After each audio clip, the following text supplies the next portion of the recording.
Okay.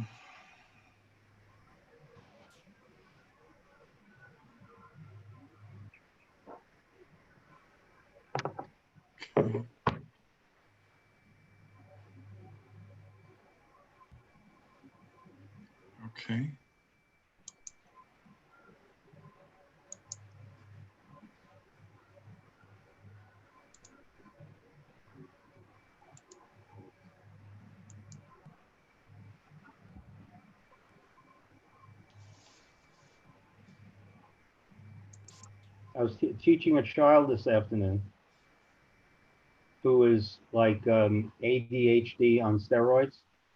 Oh dear. Okay. And when I'm with him, when I was with him, it worked. But he's having exceeding problems focusing in this setting. I bet. So the solution was, I said, okay, let's get on the phone. And it worked much better. Huh.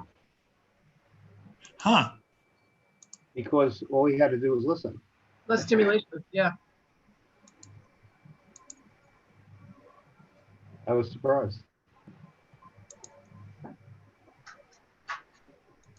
He was putting bears under his shirt for his face. He was doing all kinds of interesting things.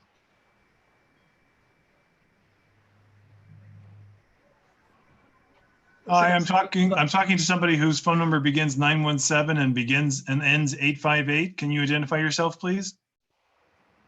I think it's mine. This is Audrey. Hi, Audrey. Okay, I'm going to promote. Let's see. First, I'm going to rename you Audrey. Oops.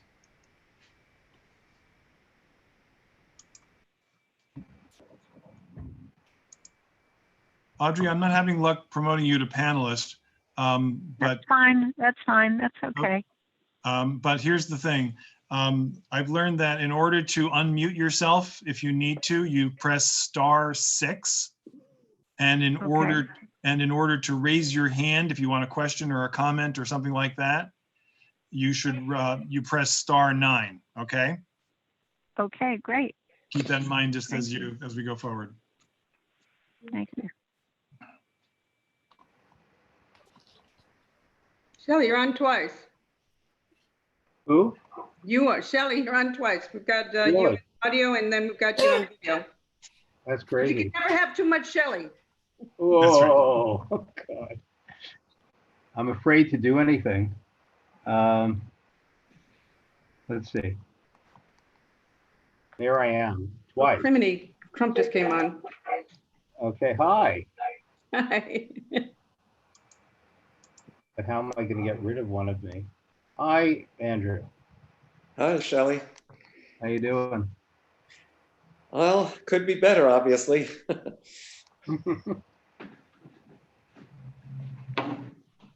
I'm taking virtual train rides, Shelley, to keep my sanity.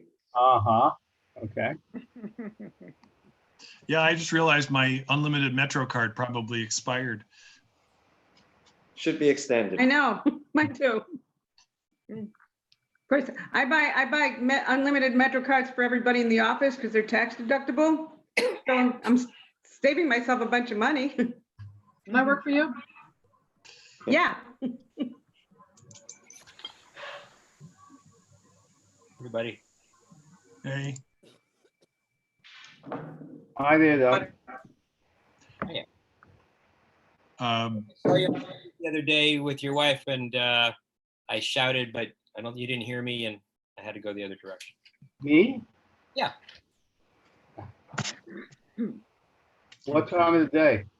Do you remember? I think it was early evening. Mm-hmm. That's rare, but it was one. We do 6 o'clock in the morning. Oh. 2 to 3 miles down West End Avenue with no one there. We're isolated from the world. It's pretty amazing. I got to read you something before we start. This was from David Remnick in this week's New Yorker. The streets of New York City are so desolate now that you have to expect tumbleweed to blow along the pavement where cars and cabs once clustered. There's barely a plane in the sky. We hear the wheeze of an empty bus rounding a corner, the flutter of pigeons on a fire escape, the wail of an ambulance. And it goes on like that. Our new New York. Yeah. We still have helicopters. Yes, we And do. with there- A lot I of those can actually, see the odd one plane. a lot of those helicopters are military helicopters. I live actually, and I face West. I've seen a lot of NYPD, and I've seen military Sikorsky helicopters and also double choppers. Wow. Wow. Julian, are you taking minutes tonight? Sorry. Or is Sarah? Oh. I don't see Sarah here, so she just joined. I can take minutes tonight. The strategic joining late so that, anyway, whichever you prefer would be great. Thanks. I think we're going to get started in just a second here. It looks like we have a quorum.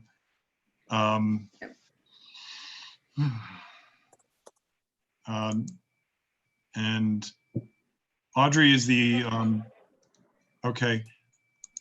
Whoops. Where is that? Oh, something just disappeared. Okay.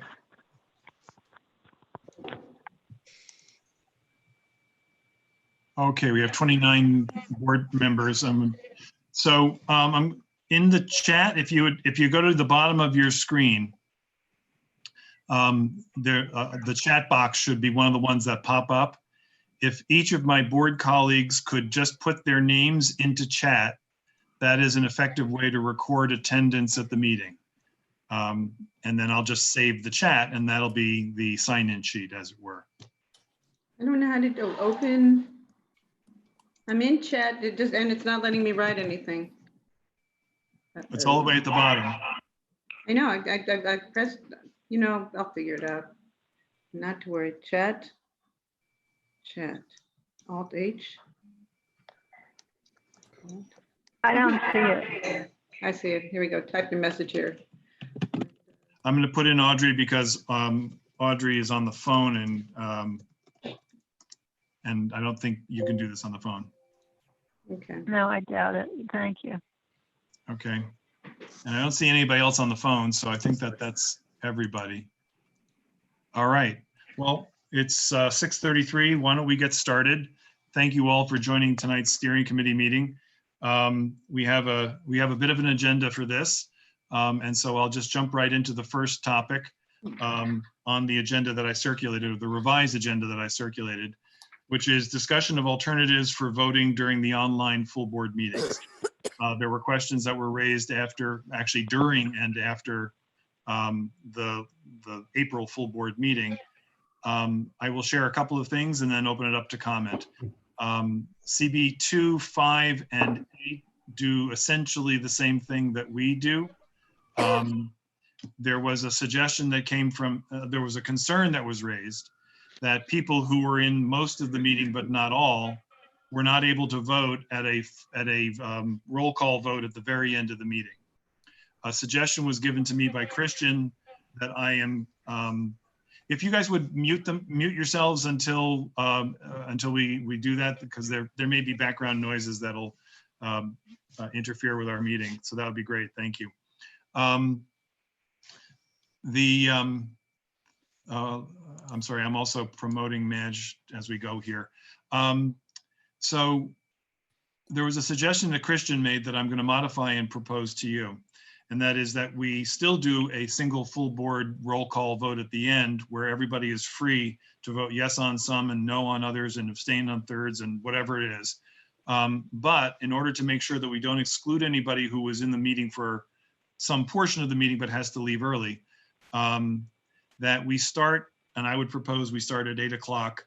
Now next month, I think it's going to be a very short agenda, so we may not need this, but here's the idea. That we start at 8 o'clock asking, and we make this announcement at the beginning of the meeting, that we say to anybody who needs to leave the meeting starting at 8 o'clock and then at 8:30 and 9 o'clock if it goes that long, that we will interrupt the conversation at a convenient point to take a roll call just of the people leaving the meeting at that time to make sure that we capture their interim votes, and then do the final roll call at the end for everybody that's still there at the end. That way we solve the problem of people leaving early, and we still don't have the lengthy you know, if we were to have a meeting with another 15 resolutions, 15 roll call votes can be quite time consuming. That's my proposal. And I'll, you know, if you would use the raise your hands function and let me hear from you as your thoughts on that. I guess I have to go. Can panelists raise their hands? Yes. Yes. So I see Roberta. So I'm calling on Roberta. Please go ahead. Let me unmute. You are Oh, unmuted. Go unmuted. ahead. I think it's a great idea. You know, unfortunately, I had to leave the meeting early, but so I missed, you know, just a short time before the vote was called, but I knew I would miss the vote. And I was okay with that. But I think, you know, as long as the whole world doesn't leave the meeting early, I think having one vote at the end makes it a much smoother meeting. Thank you. I will add that I was reminded by the Borough President's office about quorum limitations, and they may have a different interpretation of quorum than what our board has used. So we do need a quorum to remain to the end of the meeting for all sorts of reasons. I see Rich has his hand up, so I'm unmuting and lowering the hand. Rich, you have the floor. Yeah, I wrote in chat, but did you say that our bylaws require that people are at the full meeting in order to be able to vote at a meeting? And if so, No. we need to change our bylaws. Well, the bylaws are the subject of a revision, and I'm certain that those things that folks want to discuss about that at the appropriate time will be brought up. The bylaws say that you are present, you need to be present for, I think it's significantly or substantially all of the meeting in order to be present at the meeting. It doesn't, I don't believe that it equates that with voting either way. Roberta, you have your hand up again. Am I? I do. Okay, so go ahead. It's according to the city charter. It happens to be in our bylaws, but the city charter requires that you must be present to vote.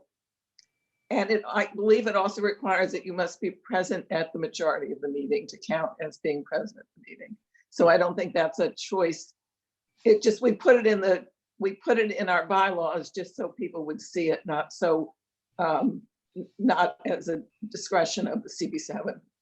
Okay. Okay, I don't see any other hands. I'm looking again at attendees just to make sure I haven't missed any board colleagues. It looks like Louisa has her hand up physically, which I can see. So there you are. Louisa, you're unmuted from my end, but I think you have to unmute yourself on yours. Okay, I don't. There you go. Yeah, I don't see where to put my hand up digitally. Anyway, what I'm curious about is if we are saying that people have to be there for a majority of the meeting, which is half of the meeting plus 1 minute maybe, which I think is fair, then that would mean that this excellent suggestion, but starting at 8:30, whatever would be an issue. I think that we do have to put in the bylaws what we would consider a majority of the meeting. Now, granted, sometimes meetings go so long, but usually they're over by 10 o'clock. So I just suggest that we actually memorialize this. So I think, if I may, I think we go forward with the idea that Christian suggested and I modified. I see Susan's hand. And then for the future, in terms of the correspondence, or should there be a correspondence between one and the other, between presence and voting, that be a topic for the future bylaws revision. Speaking of bylaw revision, I'll now call on the chair of that task force. Susan, you have the floor. Thanks, Mark, so much. So as everyone knows, I raised a concern about the voting because I was concerned that people would be treated differently. Because I think that's really an important issue, is that everyone's got the same opportunities. My concern is that my reading of the bylaws, and admittedly it's different from our chairs, and I, with all respect, Mark is a lawyer and I'm not. My concern is that in the bylaws, the way I read it, it says you should have a discussion on an issue and then hear from the community and then vote on it and then move on. And I have to say, from last night's Parks and Environment Committee meeting, I didn't think it was at all cumbersome to have a vote, resolution by resolution or issue by issue. Mark, you were on the call, Clary, a number of other people were. what we did was we actually visually raised our hands, yes, no, abstain, and we moved on. And it was just as if we had been in the CB7 office, except it wasn't as hot.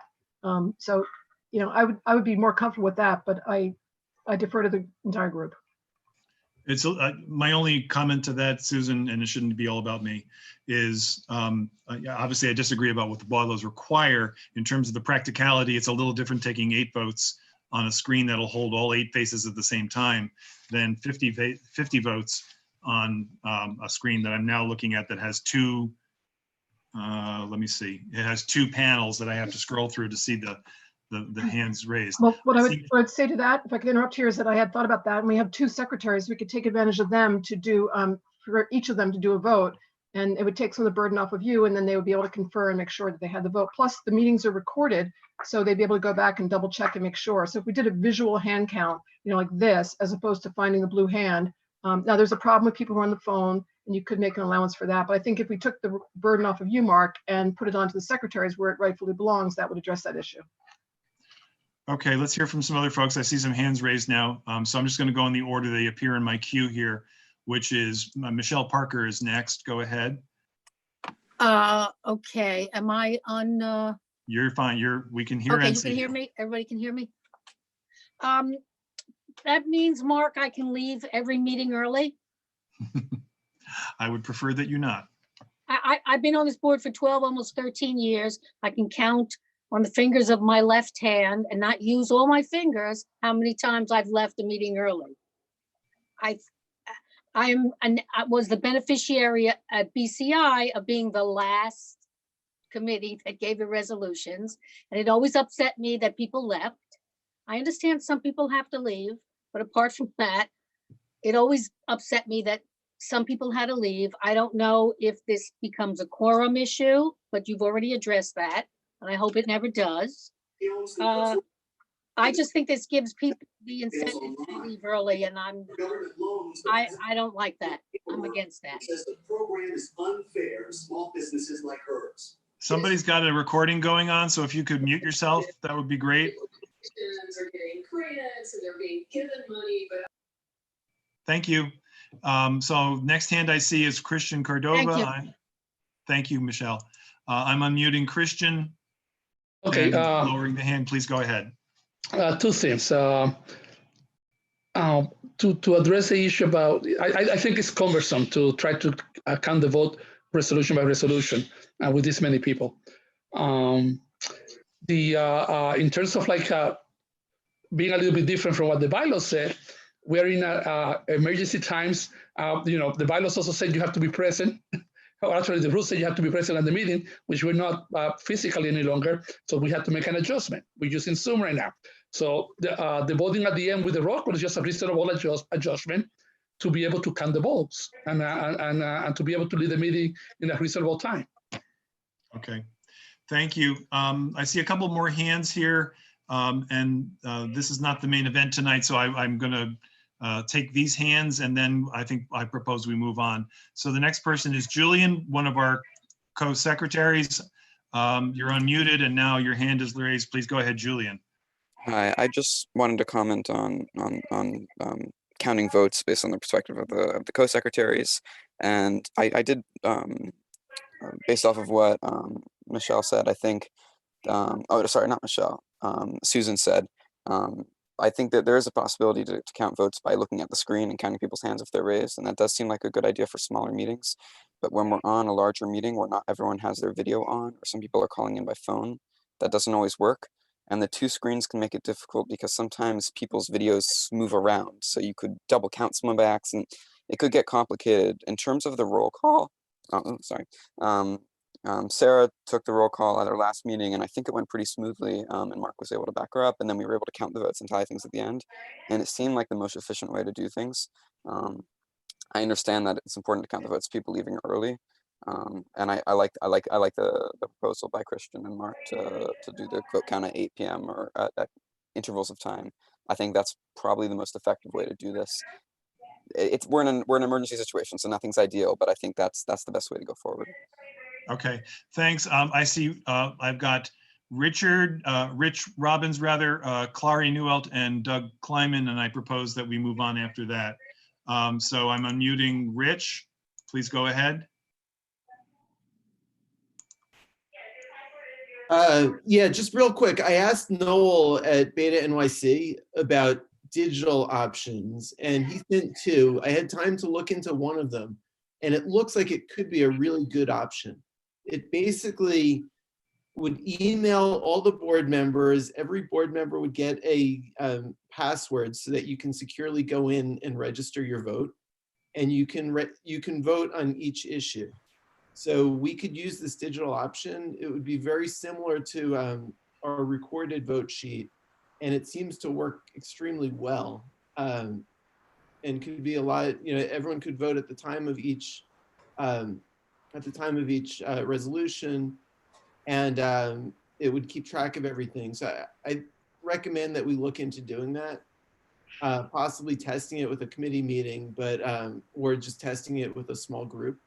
But I think it could be the best option. If we don't do that, I think what we did at the last meeting makes sense, especially if the city charter requires people to be present. And I think the idea of voting, doing a roll call for each vote would be crazy.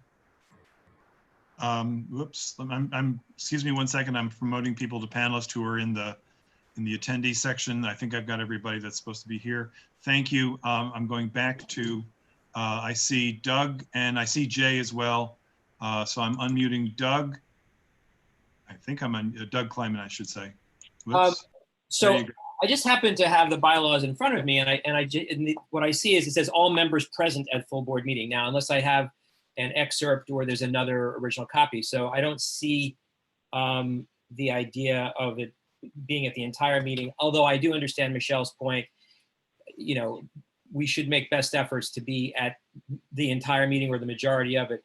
In the spirit of fairness, we want everybody to be counted. So if any, prior to this conversation, if anyone was unaware that their vote would not count if they left, well, now everybody's aware.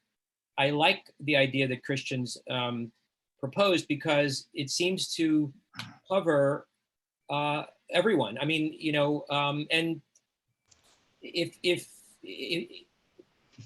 we're checking in with everybody, nobody's missing a vote. Everybody's aware. I think it's the spirit of fairness. I think it's practical. By the way, while I'm on this, have we determined if there's any polling function that could work for that? Because if it was something that was quick and automated with polling, then we theoretically could take votes with each issue. So the way we've been recommended, I'm sorry to be this back and forth, but I want to address immediately what you said. Polling doesn't work on the Zoom function because the way this has been recommended to us is that we conduct our meetings like this one as a webinar, not as a meeting. And when you have a webinar, you can only poll the attendees. You can't poll the panelists, because if you think about how a normal webinar would work, that makes some sense. Rich's idea is that there may be some other program or software device that will help us do that. I absolutely will work with anybody who knows enough to help me figure out whether that's an option. And I will, let me see, Jay and one minor point is we were talking about someone, if we're at the majority of the meeting, which would be at the halfway point plus a minute. The problem is we don't always know when the meeting is going to end. So how could you know where the halfway point is until the end? Right, and our history has been that we don't hassle each other about that. We assume that everybody's making their best efforts. I see. A quick correction. You can do polling with panelists, and I'm going to do an example right now. No, you're not. No, I'm sorry. No. We'll deal with this offline. If it works, then I'm glad to consider it. But I don't want to take our time in this meeting because we got a lot of other things to cover. Okay. So thank you for correcting me, and we'll work on that to make that work. Jay, I see you. I think you are unmuted. Yeah. Good. Go ahead. Just a couple of quick observations. Like Michelle, I always make it my business to stay till the end of the meetings, and I'm a little leery of anything that shortens the process so that people are incentivized to to be able to leave after they vote on something that's of particular interest. That's one observation. As far as Rich's idea of coming up with some electronic way of polling, that sounds like a possible solution. I would just caution Mark that a lot of the mechanical issues with Zoom and other applications that have been doing this, if you have to go off it and get back on it, and it may create all kinds of problems and delays. So if you do come up with something, I would make sure you test it out and make sure that it doesn't create havoc in the middle of a meeting. Thank you. Before the full board meeting, we had, I think, 3 or 4 test runs of various aspects of it. Whatever went wrong was my leadership, not the quality of the help that I got. I'm looking at Clary. Let me now, here it is. Okay. Clary, you should be unmuted and I'm lowering your hand. Please go ahead. Can you hear me? Yep, go ahead. Okay, good. So I really wasn't going to say anything. However, I've decided to. So I think that I do support Mark's proposal of modifying Christians for this meeting, for the next full board meeting. By the way, all we seem to have on the agenda is for then, unless something changes, is 2 very straightforward resolutions from Elizabeth's and my committee that are likely to be unanimous anyway and not take very long. So either for presentation or vote. So, so we can feel our way. I mean, we may be back meeting in person in a couple of months. We may not, but this proposal seems to work for us right now, and we may be overthinking it now in terms of what's really going to happen in the next couple of months. But additionally, the reason I actually decided to speak is that I've heard a couple of things that I think are not practical, and I want to comment sort of negatively on. One is the idea of somehow splitting the counting between secretaries, and I'm not sure what was totally intended. That doesn't make sense. But the other thing is the idea of relying on our recording of the meeting as how we will determine what happened at the meeting. I think it's just not practical. It's never going to happen. And the other side of it is we need to really be transparent in front of all of each other and our community as to what we're doing. So whatever we do, we should know that we're transparent and visible and reliable and understandable right in front of our public and ourselves when we're doing it. And I just don't place any stock in the idea of going back to a recording to find out what we really did. So that's it. Thank you. Unless I don't see any other hands and nobody else in attendees. So I'm going to move us along here. I will wrap this up by saying that I will continue to work with anybody who has an idea on this, and I will announce well in advance of the meeting how we're going to do this. I think Clary's right that there are 2 P&E resolutions, and there is one preservation resolution that probably isn't on the agenda that you saw today, but will be added to the agenda, and that may very well be it in terms of resolutions. So we'll figure this out. This may be the meeting in which we try a couple of different things and see how they work. But I'll get back to you on that, and I'll do my best to serve that way. So let's talk about the main event tonight. And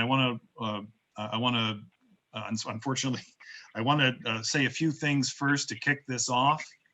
But I want to absolutely hear from anybody who, and I want everybody to hear from everybody who has something to say on this topic. I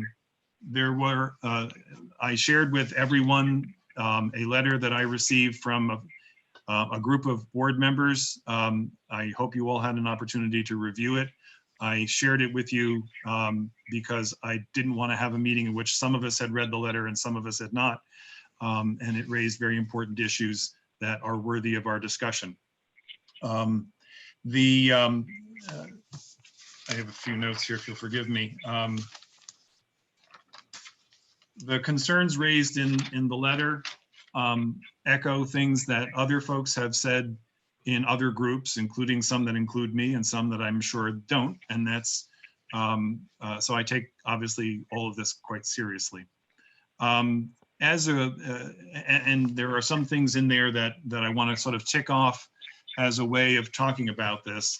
My hope for this meeting is that we focus, perhaps not exclusively, but that we focus on ways to run our processes and run our board better in the future.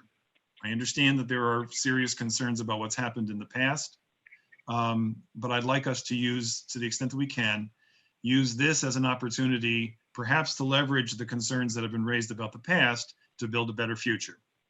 I have a few ideas that I'm going to now share with you, which I hope will frame some of the ways in which we can talk about this, but no topic is off limits. And so if you'll bear with me, I have a few thoughts that I think are responsive to the letter, are responsive to the private conversations and the small group conversations that I've been a part of, and that I hope you will find to be useful and appropriate. And I'm going to start with notice and agendas, the notice of agenda items. There was a concern raised in the letter as well as in other instances of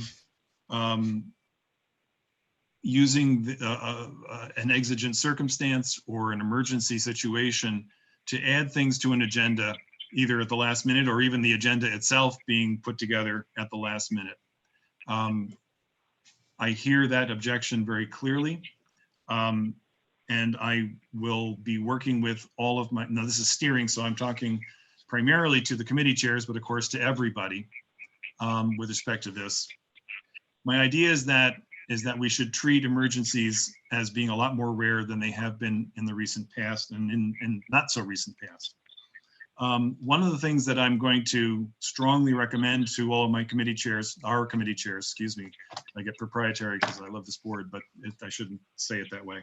One of the things I'm going to recommend to you is something that has been modeled for us by the Youth Education and Libraries Committee, which fairly routinely makes an agenda item on this month's meeting a brainstorming session for what the agenda items should be in next month's meeting and the month after that.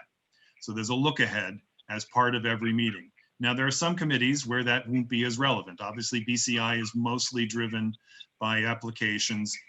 Preservation is mostly driven by applications, and that will be its natural course. But even there, you know, BCI this month, we'll talk about it later, is planning an event to be of service to small businesses in our community. So that is a topic that you would want to put on the agenda looking ahead. And they did. So that's one idea I have for this. I'm welcoming of others, but the overarching idea is that we need to get back to a place where before the full board meeting on a particular month, we have, as well as we can, agendas more or less in place so that they can be advertised. If you remember back in November when I had my first steering meeting with you, one of the things I pushed for was that, because that's also how we do outreach. If we want to be more relevant to our community, if we want to be better attended at our meetings, especially when we go back to an in-person meeting instead of the ease of a virtual living room meeting, then we need to be making, is it 7 o'clock? Should we take a moment to celebrate our healthcare workers? Everyone.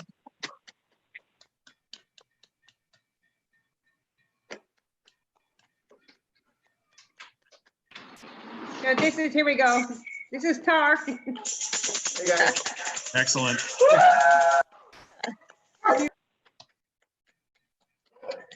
Leo, it's okay. Now's a good time to be at 99th in Amsterdam, where Brian Stokes Mitchell sings to us every night. All right, yeah.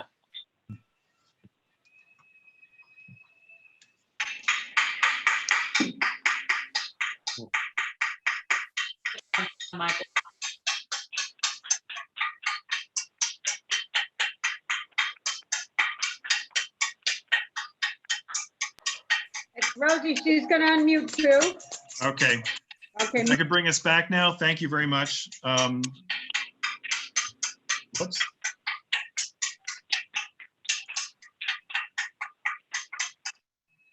Okay, so I'm going to go back to where I was. which was, I was finishing up on agenda items and the encouragement that we make our agendas well in advance and that we stick to them. I think it's very important both for our outreach and, as I hear it from the letter and so forth, from a point of view of credibility as well. And the solution, I think, is to engage everybody to do that. There was a concern about drafting of resolutions. If we, and whether the resolutions that appear on the agenda are the ones that people thought they were voting for when they were at committee.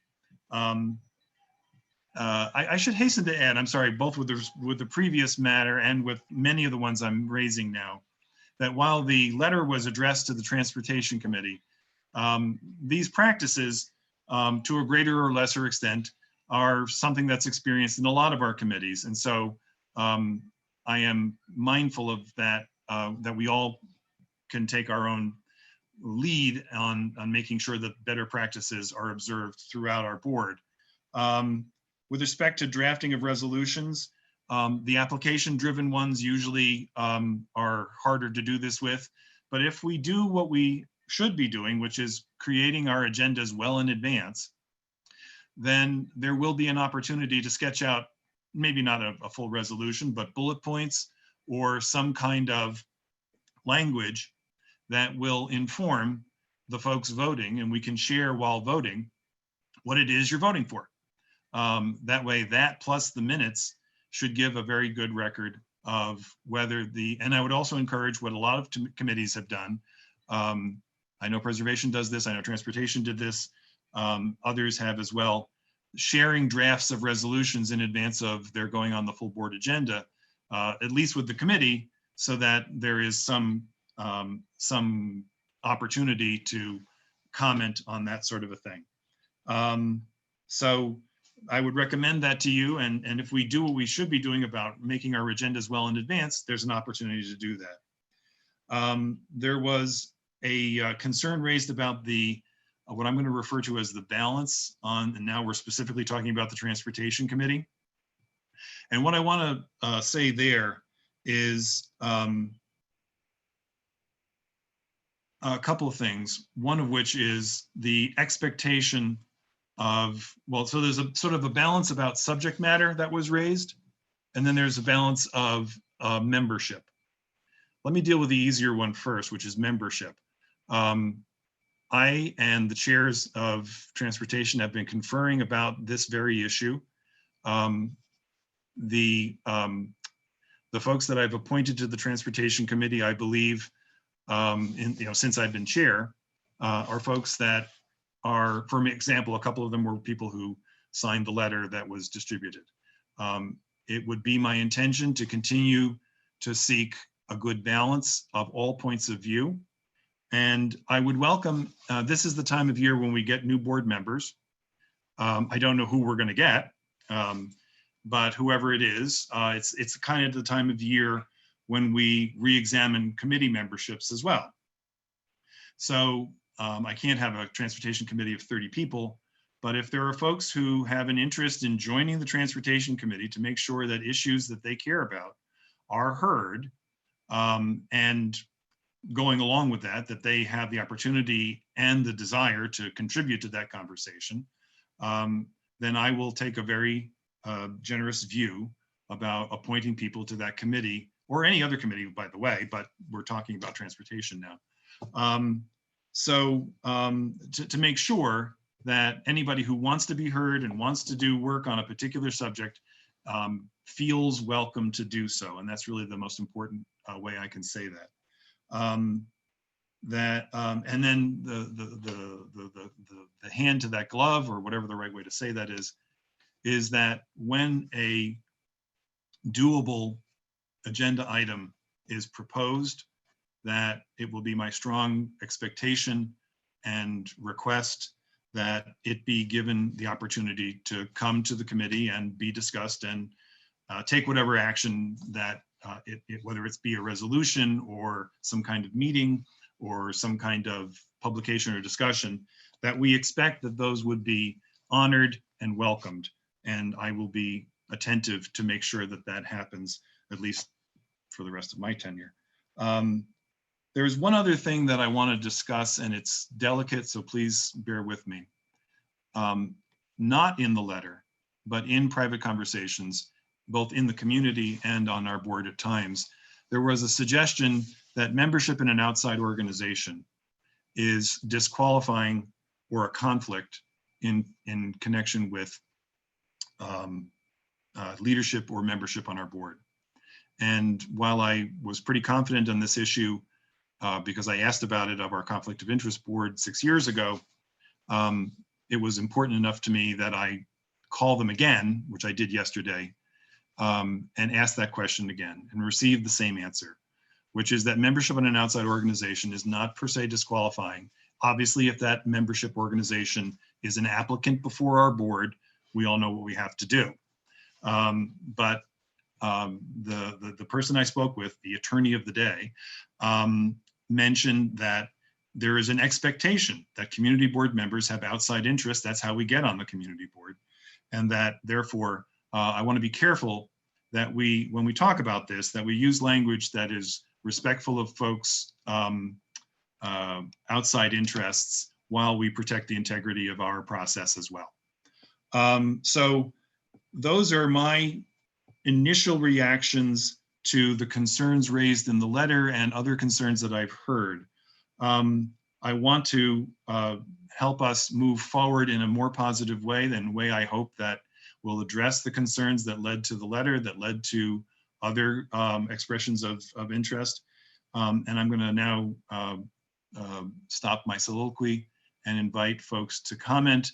Again, by raising your hand, if you would please. I see Jay's hand, so I'm going to go there first. I think, Jay, you're unmuted. I'm lowering your hand.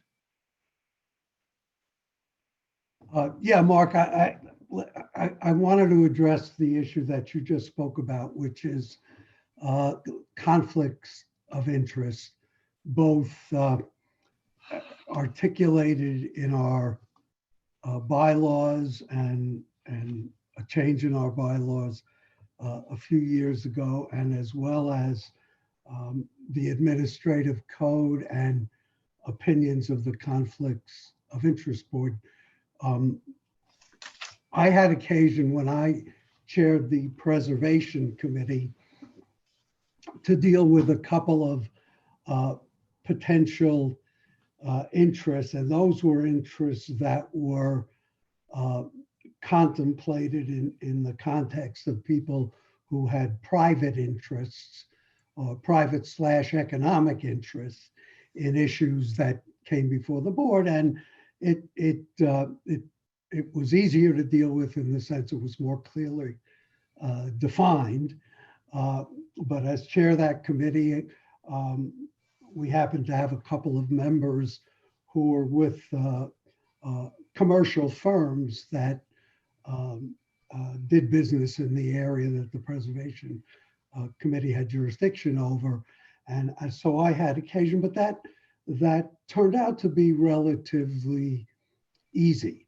The question of people who are members of organizations, advocacy organizations, in regard to their membership on the board, my attitude has been that, number one, I happen to agree with what the interpretation of the Conflicts of Interest Board and our bylaws, that membership in an organization should never be disqualifying per se from membership on the board.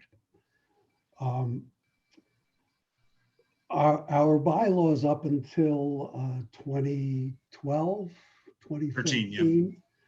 I think we started the effort in 2012 and voted, was it February, Mark, of 2013, I think, required that anyone who had a policy-making position on an entity that had opined publicly about an issue had an obligation to disclose their affiliation. It did not disqualify them from discussing the issue, and it did not disqualify them from voting on the issue. Just as an aside, and as a member of the bylaws task force, I'll certainly raise it, and I expect a lot of my fellow members of that task force are interested in revisiting that issue as it relates to disclosure. It is not an issue of disqualification. That being said, there's the letter of the law and the letter of the bylaws, and there's the spirit. And I think what's happened on the Transportation Committee, and I want to preface what I'm going to say with a very, very sincere declaration that speaking for myself, and I think for the signatories to the letter that you got and other members of the board, none of this, and I repeat it, none of this is personal.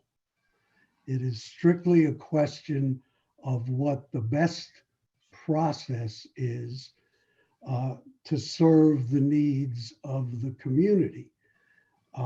And my feeling is that everybody on the board has an absolute right to be a member of an advocacy group. They have a right to express advocate-like opinions when issues come up and to vote. The question in going forward, and you as a chair have to make that, is to what positions on the board a member who is a policy-making member of an organization whose mission and whose views are so directly opposed to other interests in the community are such that that person, while not disqualified from being a member of the board or even a member of that committee, should not be a person who's chairing that committee, and as the chair of committees are much more influential than other committee members in directing what issues the committee considers, what resolutions the committee produces, etc. And I think that ultimately that's really the crux of the issue. As far as what you said about using your appointive powers to balance the committee, but whether it's new members of the board or existing members of the board, I think it's very important that, and I've said this 3 times and I apologize, while it's membership in an advocacy organization is not disqualifying, I think you should, or any chair that in the future should make that membership in that organization a very important factor in determining appointments, whether it's to the committee and certainly as a chair or co-chair of the committee. I think it's to do so, to appoint someone who's in a policy making of such a group is fraught with problems and is a prescription for difficulty. So I would urge you going forward to reevaluate the existing situations and to use that consideration high on your list moving forward. Okay, thank you, thank you, Jay. Shelley apparently had his hand up, but not virtually, so I didn't see it. So I'm looking for Shelley on page 2 here. Where's Shelley? There you are. I'm unmuting Shelley and giving you the floor. I also see Melissa Rosenberg and Barbara Adler with their hands up. So that's where we'll be going next, okay? I think Linda just raised her hand as well. Not virtually, so I'll go back. But anyway, Shelley, take it away, and then we'll work through Melissa, Barbara, and then if Linda's ready, then we'll go there too. Okay, on the three matters discussed so far. First, when a resolution is proposed, hopefully it can be in advance and it can be worked at the meeting. But if it comes up as a result of the meeting, that even if all the details are not there, the resolved, therefore it be resolved, and resolved thoughts must be what people vote on. So people have to at least know that. And if we don't, and that's what should be voted on and recorded. And that can't be left for someone writing it afterwards and getting the ideas down. The second thing is, if a agenda item was not there but came up, it should be under new business. And when there's new business, there shouldn't be discussion and a resolution from it unless there's something urgent going on that's life or death for the community. So that if someone brings up an issue that was not on the agenda, should say this will be new business, be considered at another meeting.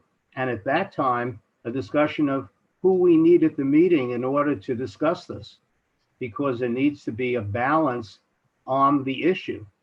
So if something is becomes an agenda item, and this comes to the chair issue, a chair could be a policy person. That's all technical about what's okay and what's not okay.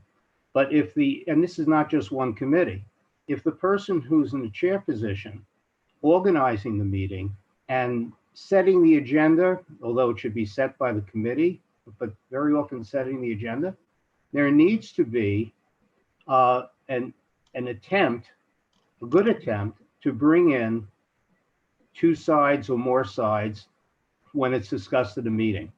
If not, I think it's to be questioned by the chair of the board and by the committee members and members that this is not the way we should be operating, okay? No matter how strongly we feel about issues. So I think the perception that certain things get on the agenda, certain things do not, certain things are promoted, and it seems that the chair is promoting them, or maybe some committee members, is very unhealthy and improper. It's not a community process. Then it appears as a biased political move. And so I think by number one, not having resolutions without a resolve voted on, it's something read and in writing, that new things should come up in new business and not become a discussion for that meeting, except for how we're going to have it at the next meeting or what we might do about it in the meantime.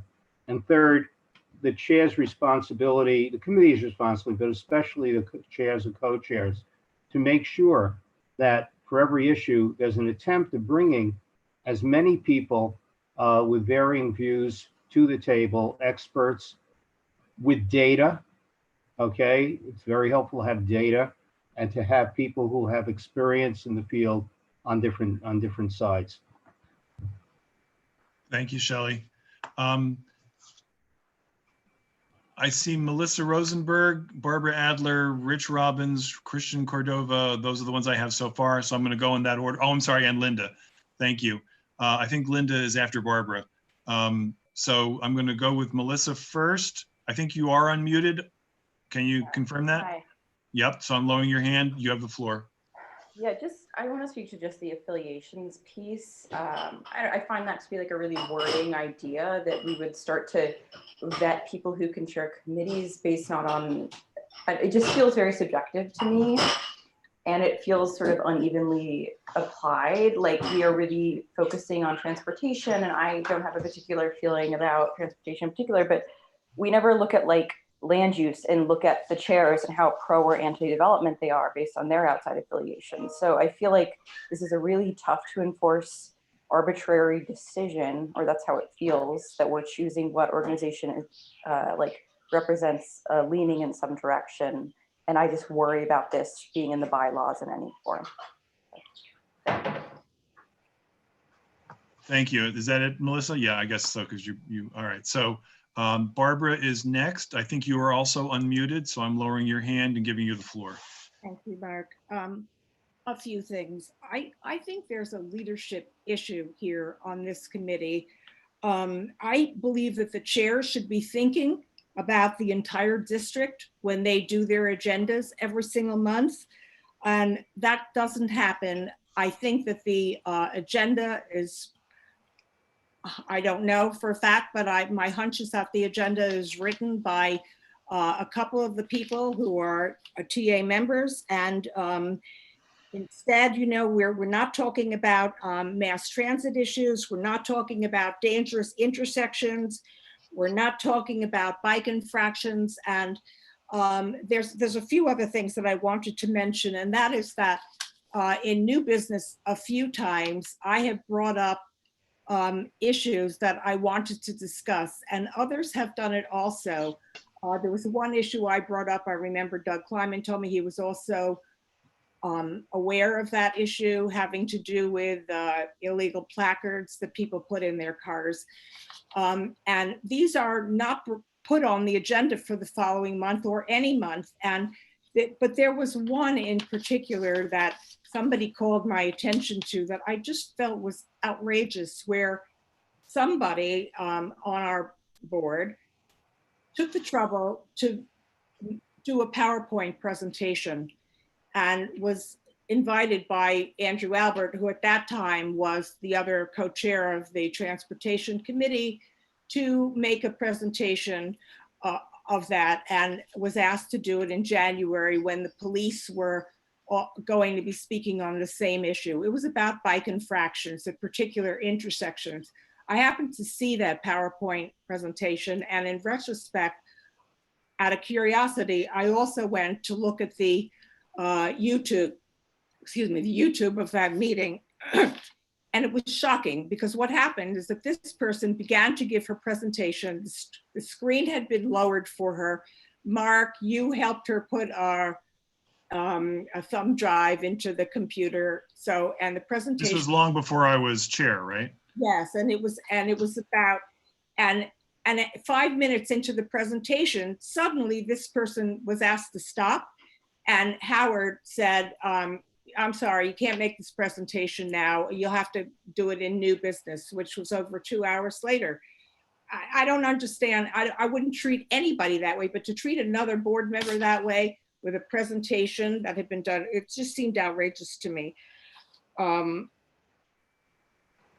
About the resolutions, I wanted to say that I haven't made a decision for myself that if the resolution is not word for word in the Transportation Committee, when I vote on it, I will be voting no, because what has happened over the last several months has been extremely humiliating and embarrassing, not only to me, but I believe to other people as well.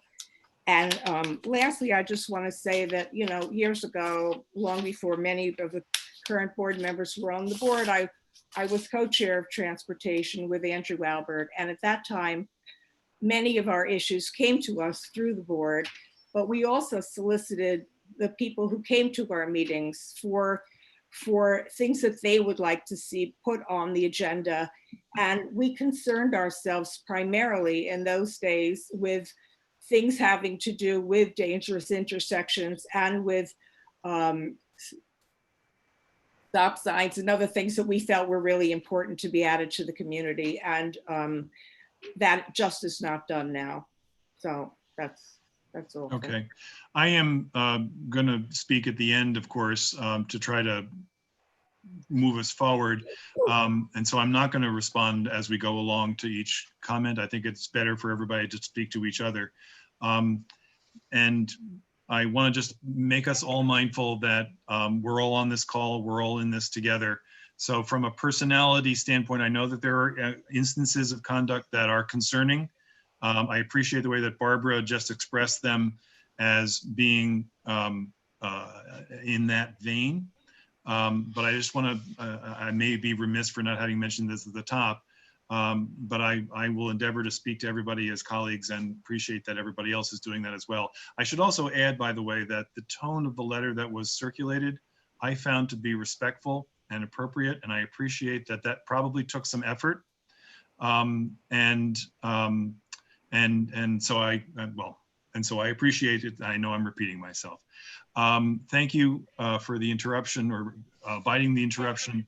I think I have Linda and then Rich and then Christian, then Ken, and then Jay. Jay, if I think you led this off, so I think I'll want to hear from additional people to the extent that there are before we go back to anybody with a repeat comment. But I think right now, who do I have? I have Rich, no, Linda and then Rich, right? Yeah. So Linda, you're up. Okay, so it's been apparent for a long time that this is kind of an imbalanced, there's a lack of balance on this committee. When you have 4 out of 9 members, nearly half of the members who are also members of a special interest group with a lobbying arm, that's not necessarily problematic, except they are very passionate about it and they can be very intimidating about it. We have been accused by some of those members of the older members of the board of not understanding climate change. Well, today's Earth Day, guys. Where do you think that came from? And we have been accused of if we didn't vote for a bus thing, an increase in the buses, then we didn't want to talk to DOT and we didn't believe in climate change. And it goes on and on. So it's a really, and then in addition, you've got all of the resolutions or the extra resolutions at the end that kind of subvertly get in there. It's kind of like a guerrilla maneuver. And then most troubling to me as a co-chair of a committee, I understand that some of the co-chairs have admonished their members, and this has come to me from several members of transportation. They have admonished their members because they changed their votes at full board. I would never, ever do that with our committee because this is a democratic process and nobody has the right to intimidate anyone. And that seems to be the direction that some of the members of this particular committee are going in. So that has been my objection from day one. And of course, I have not been silent about it. So did I think it's conflict of interest to have a co-chair, whom I adore, by the way, who is a member, who is on the board of directors of a special interest group? Well, as you explained, and Roberta before, because I saw it as like, exposing him to possible issues with COIB, but because it's not a paid position, it is not a conflict. I get that. But certainly there's a strong bias and it doesn't speak to the whole community. And obviously the community has spoken about it many, many times. And we've all been privy to the flash mobs that come when there's an issue with the placards, et cetera. I just think that it has to be a more balanced approach to transportation so that even now, when the thought of opening up, of closing lanes that we need so desperately for emergency vehicles, obviously I live on Amsterdam Avenue, emergency vehicles that are replete now, that's almost all of the motorized vehicles now, to open them up so there can be a temporary, extra bike lanes, temporary bike lanes. That makes no sense to me in a pandemic. And yet that's the thrust.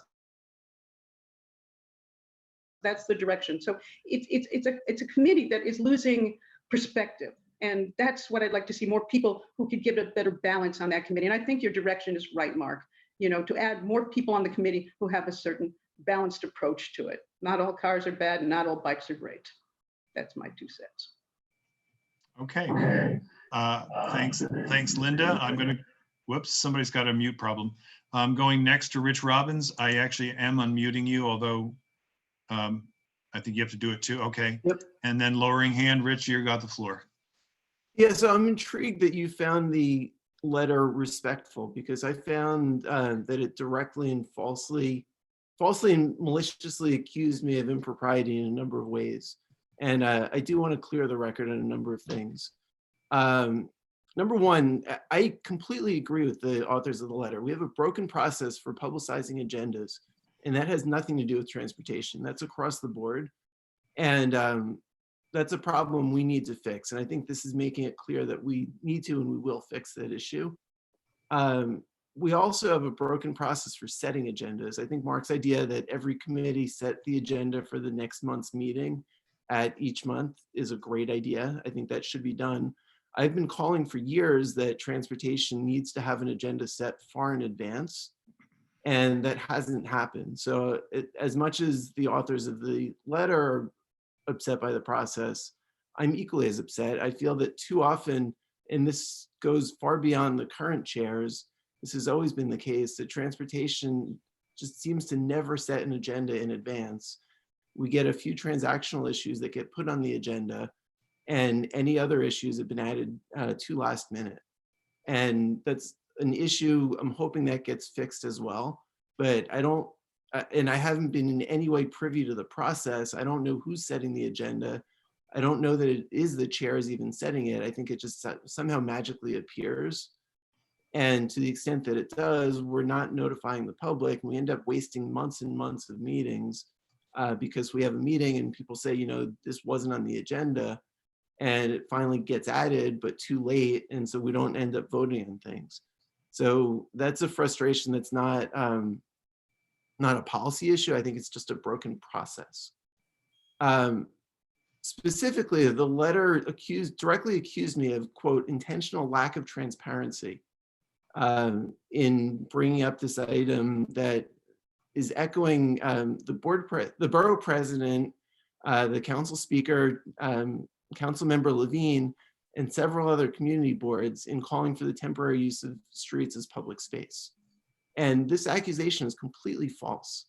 I first came upon the issue a few days before the meeting when I saw an article that Gail Brewer had called for making public space available, just given the issues that we're having. It's an emergency issue, it's an urgent issue.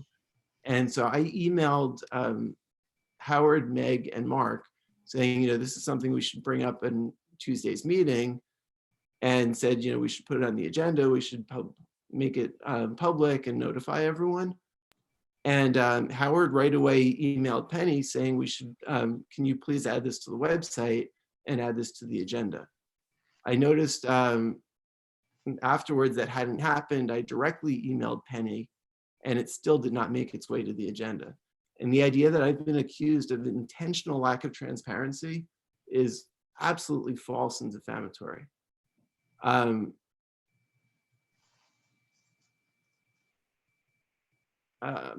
just reading my notes here.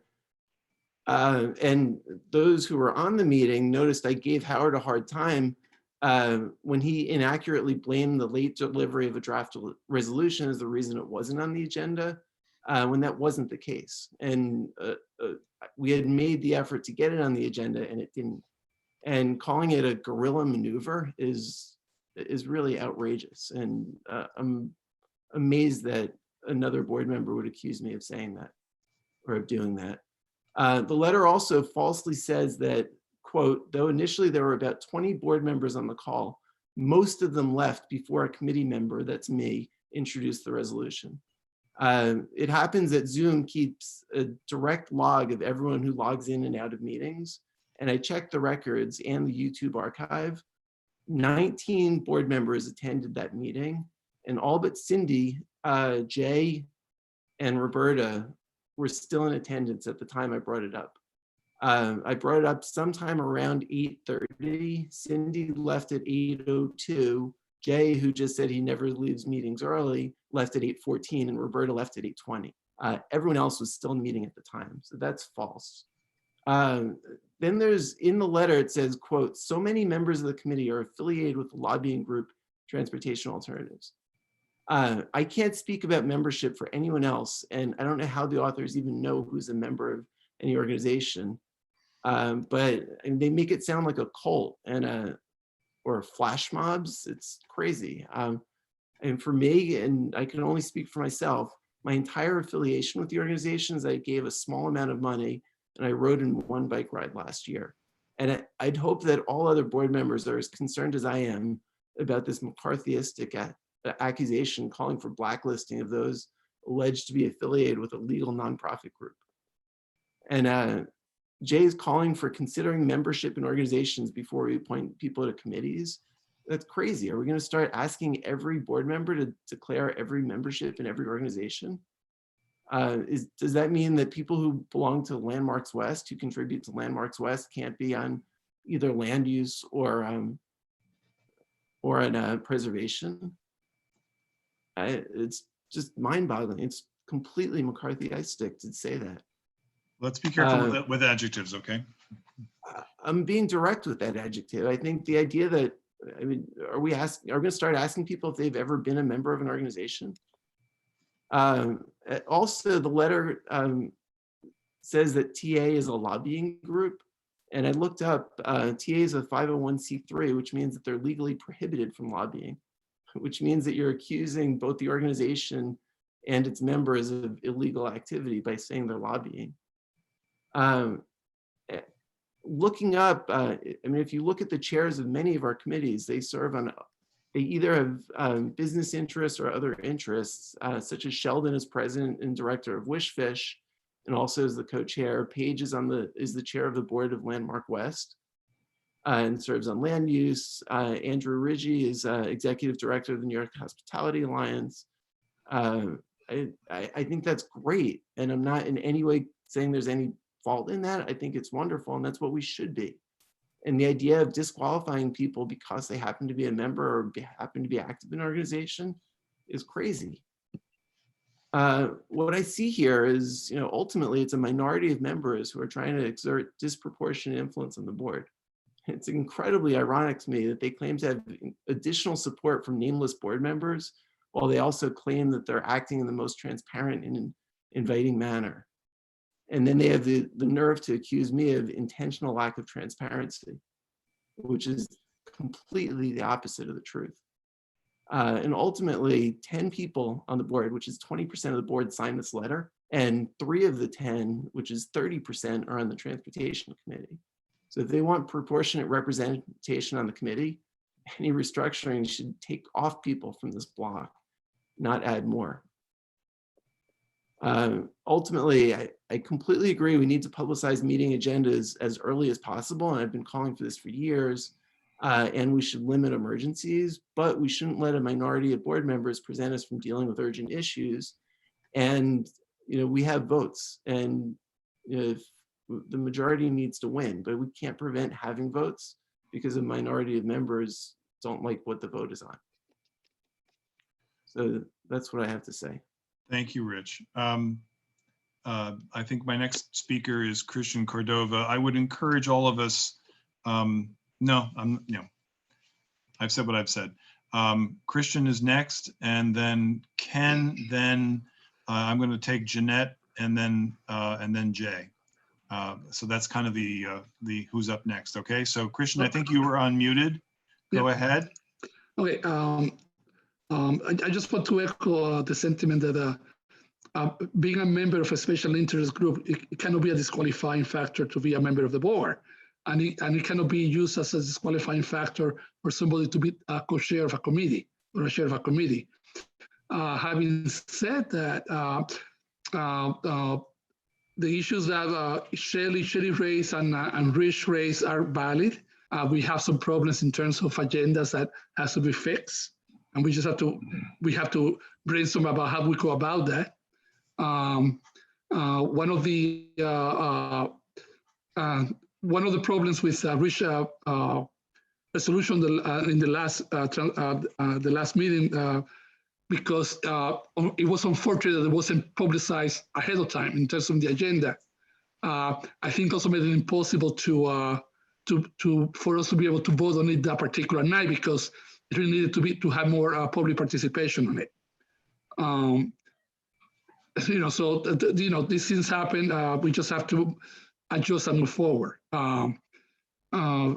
In terms of the balance of issues brought up at the Transportation Committee, I think an argument can be made that there is an appearance that it is very bike-centric.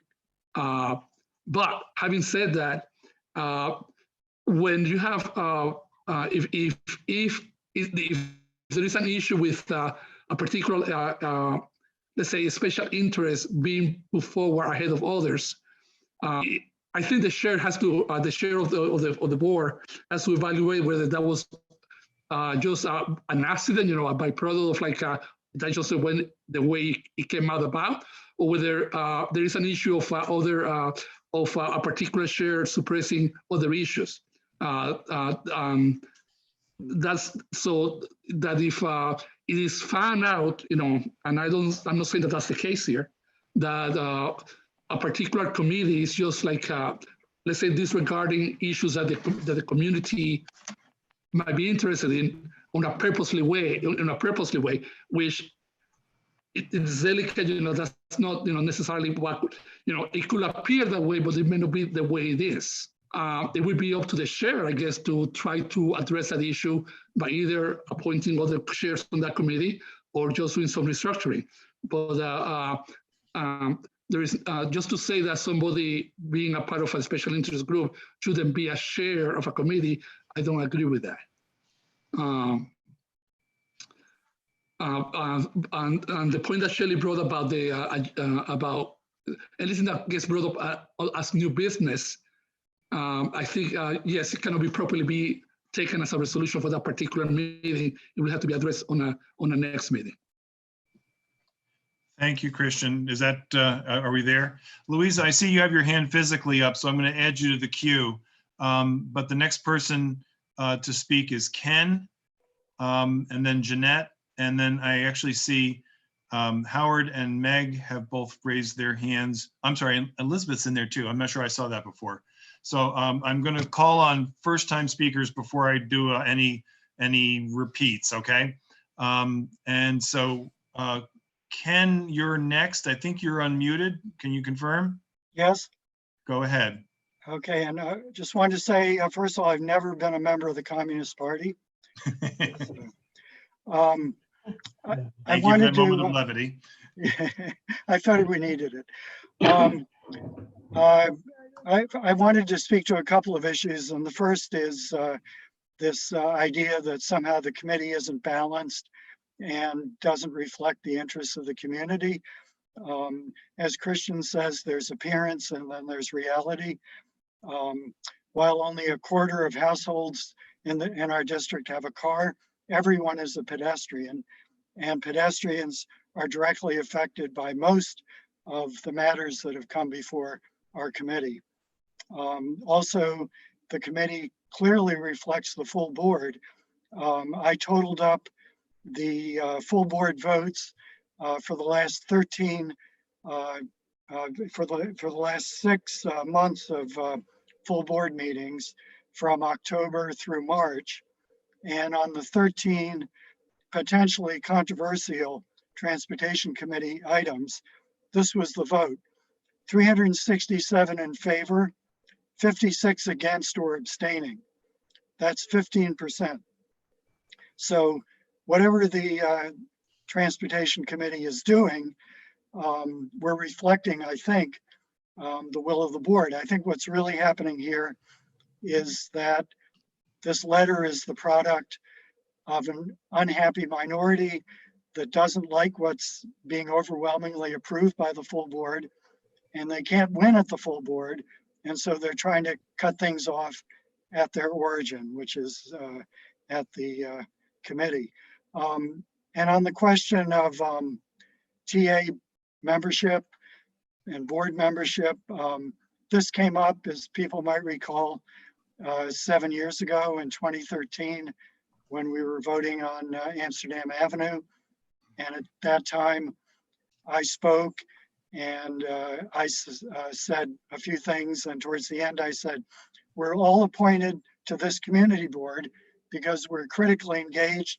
And I imagine Gail Brewer saw this as evidence of my civic engagement.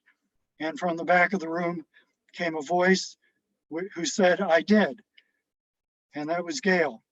And then she was quoted later as saying, to explain what she said, I just like smart people who are committed and who have a constituency. It could be a block association, it could be TA, your PTA. You can't just be one person with an idea. You've got to have other people you work with over time. So Thanks, Ken. I'm going to call next on Jeanette Roush. I am unmuting you. Can you now speak? Can you hear me or no? Yeah, there you are. Go ahead. Okay, I wasn't sure how to unmute myself.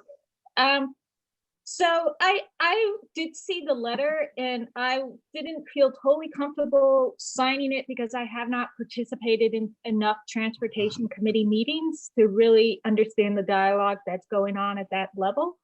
That said, and I also want to point out, you know, I work with transportation alternatives all the time. I work with DOT all the time. I'm a city planner. I've built, sort of project managed a number of bikeways, especially along the waterfront of Manhattan. So, and other transportation issues. So I'm very familiar with the topic.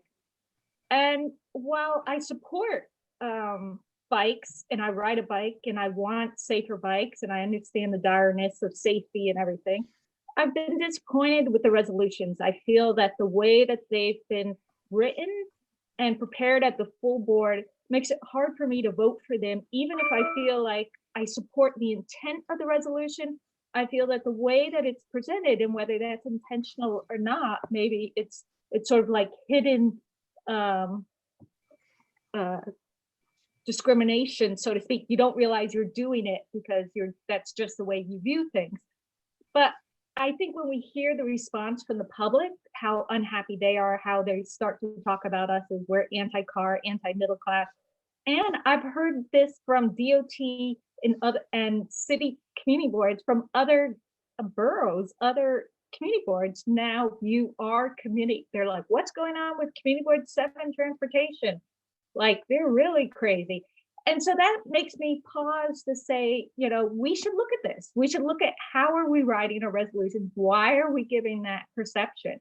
I don't know if that means changing the composition or changing whether somebody's part of a community committee, nonprofit or not.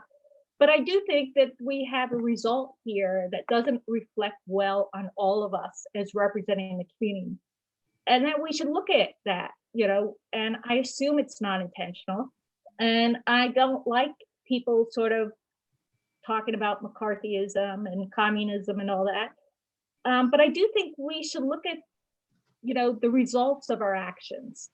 And I personally would much rather be voting positive on a lot of the bike, you know, proposals, because I do believe that our streets are unbalanced. But right now, I often feel like I can't the way they're prepared. And you can unmute me now. Thank you, Jeanette. So I'm going to call on Elizabeth Caputo next. I sort of think that the way that this ought to go is that we go back to Jay and then we go to Meg and we go to Howard. I think that's probably the fairest way to, I see you, Stephen, thank you. And I know that Louise is up there somewhere too. So I'm going to jump around a little bit because I think that's kind of a fair way to do this. And I hope that that is reasonably okay with folks. So where am I? I think did I call on Elizabeth? Is that what I did? I think so. Can you hear me? Can everyone hear me? Well, you got the floor now, so go with it. No, look, I think, you know, to me, this is really a question. I'm a member of the Transportation Committee. I did not sign on to the letter. I do think our priorities on the committee have shifted and need to shift given what's going on in our community and in our city right now. And all I would ask of the chairs, both of whom I support, is that we focus on the most critical transportation needs right now of our city and of our neighborhood. And while I definitely support more open streets and all the stuff that Gail is doing, I also feel very strongly about the work that is going on with the MTA right now and the critical needs for rebuilding our city back. Which, you know, is the lifeline of our neighborhood and our city. And it's going to be gone without a bully pulpit of us as Community Board 7 sort of raising the flag and saying, like, this is our #1 thing right now, is that we need to make sure mass transit and transit generally is our #1 priority. So I guess that's my first comment. And then my second is just in terms of process. I think one thing that we could do when I was chair of the board from 2013 to 2016, you know, we always tried to have agendas in advance. And I will echo what other people have said that, and I brought this up at the transportation meeting last week, that I do think it's not appropriate to bring resolutions at the last minute to get voted on, and we need to just do a better job of having things on the agenda sooner rather than later. That's it. Thank you, Elizabeth. I'm going to go to Louisa. I'm not sure exactly where you were in the queue, but that's close enough. Go ahead. Are you unmuted? Try now. You may need to unmute yourself. There you go. I am. There you go. Okay. So the first thing is that I think that we're all on this board because we have interests. And this has been mentioned before, but these interests should not disqualify. They actually do qualify us for being on this board because we have certain areas of expertise that have been governed by our interests, and the board should take advantage of this kind of knowledge. I have never been on transportation, but I'm listening to this, and I think a lot of the issues could be dealt with by more structure, the way Mark has already said, of putting together agendas in advance with the whole committee doing it and bringing up everybody's interests. And that way you could kind of fill in holes that if someone feels that it's tilting somewhat, they could bring up something else. It's very important that these agendas, and I know being a co-chair of housing, how easy it is to let it slip by and there's another month and oh Lord. But putting it together with your committee seems to me amazingly helpful and will also open it up to everybody's ideas. So, and the idea of this emergency, what Rich was talking about, and certainly we're in an emergency right now. Okay, there's an emergency. Something new goes under new business. Maybe something that's an emergency goes first and people deal with it. And it isn't like it's stuck at the end that people think that it's stuck in, because one of the things that we're dealing with from the get-go is the idea of transparency, which I think is very important to all of us. But just going back, my first thing is that you cannot kind of judge people by what they are, but kind of admire their qualities and let them proceed, and that there will be a balance. Okay, thank you, Louisa. I'm going to go to Doug Kleiman next. Where are you, Doug? There you are. I've unmuted. Can you be heard? Yep. Okay. Please go ahead.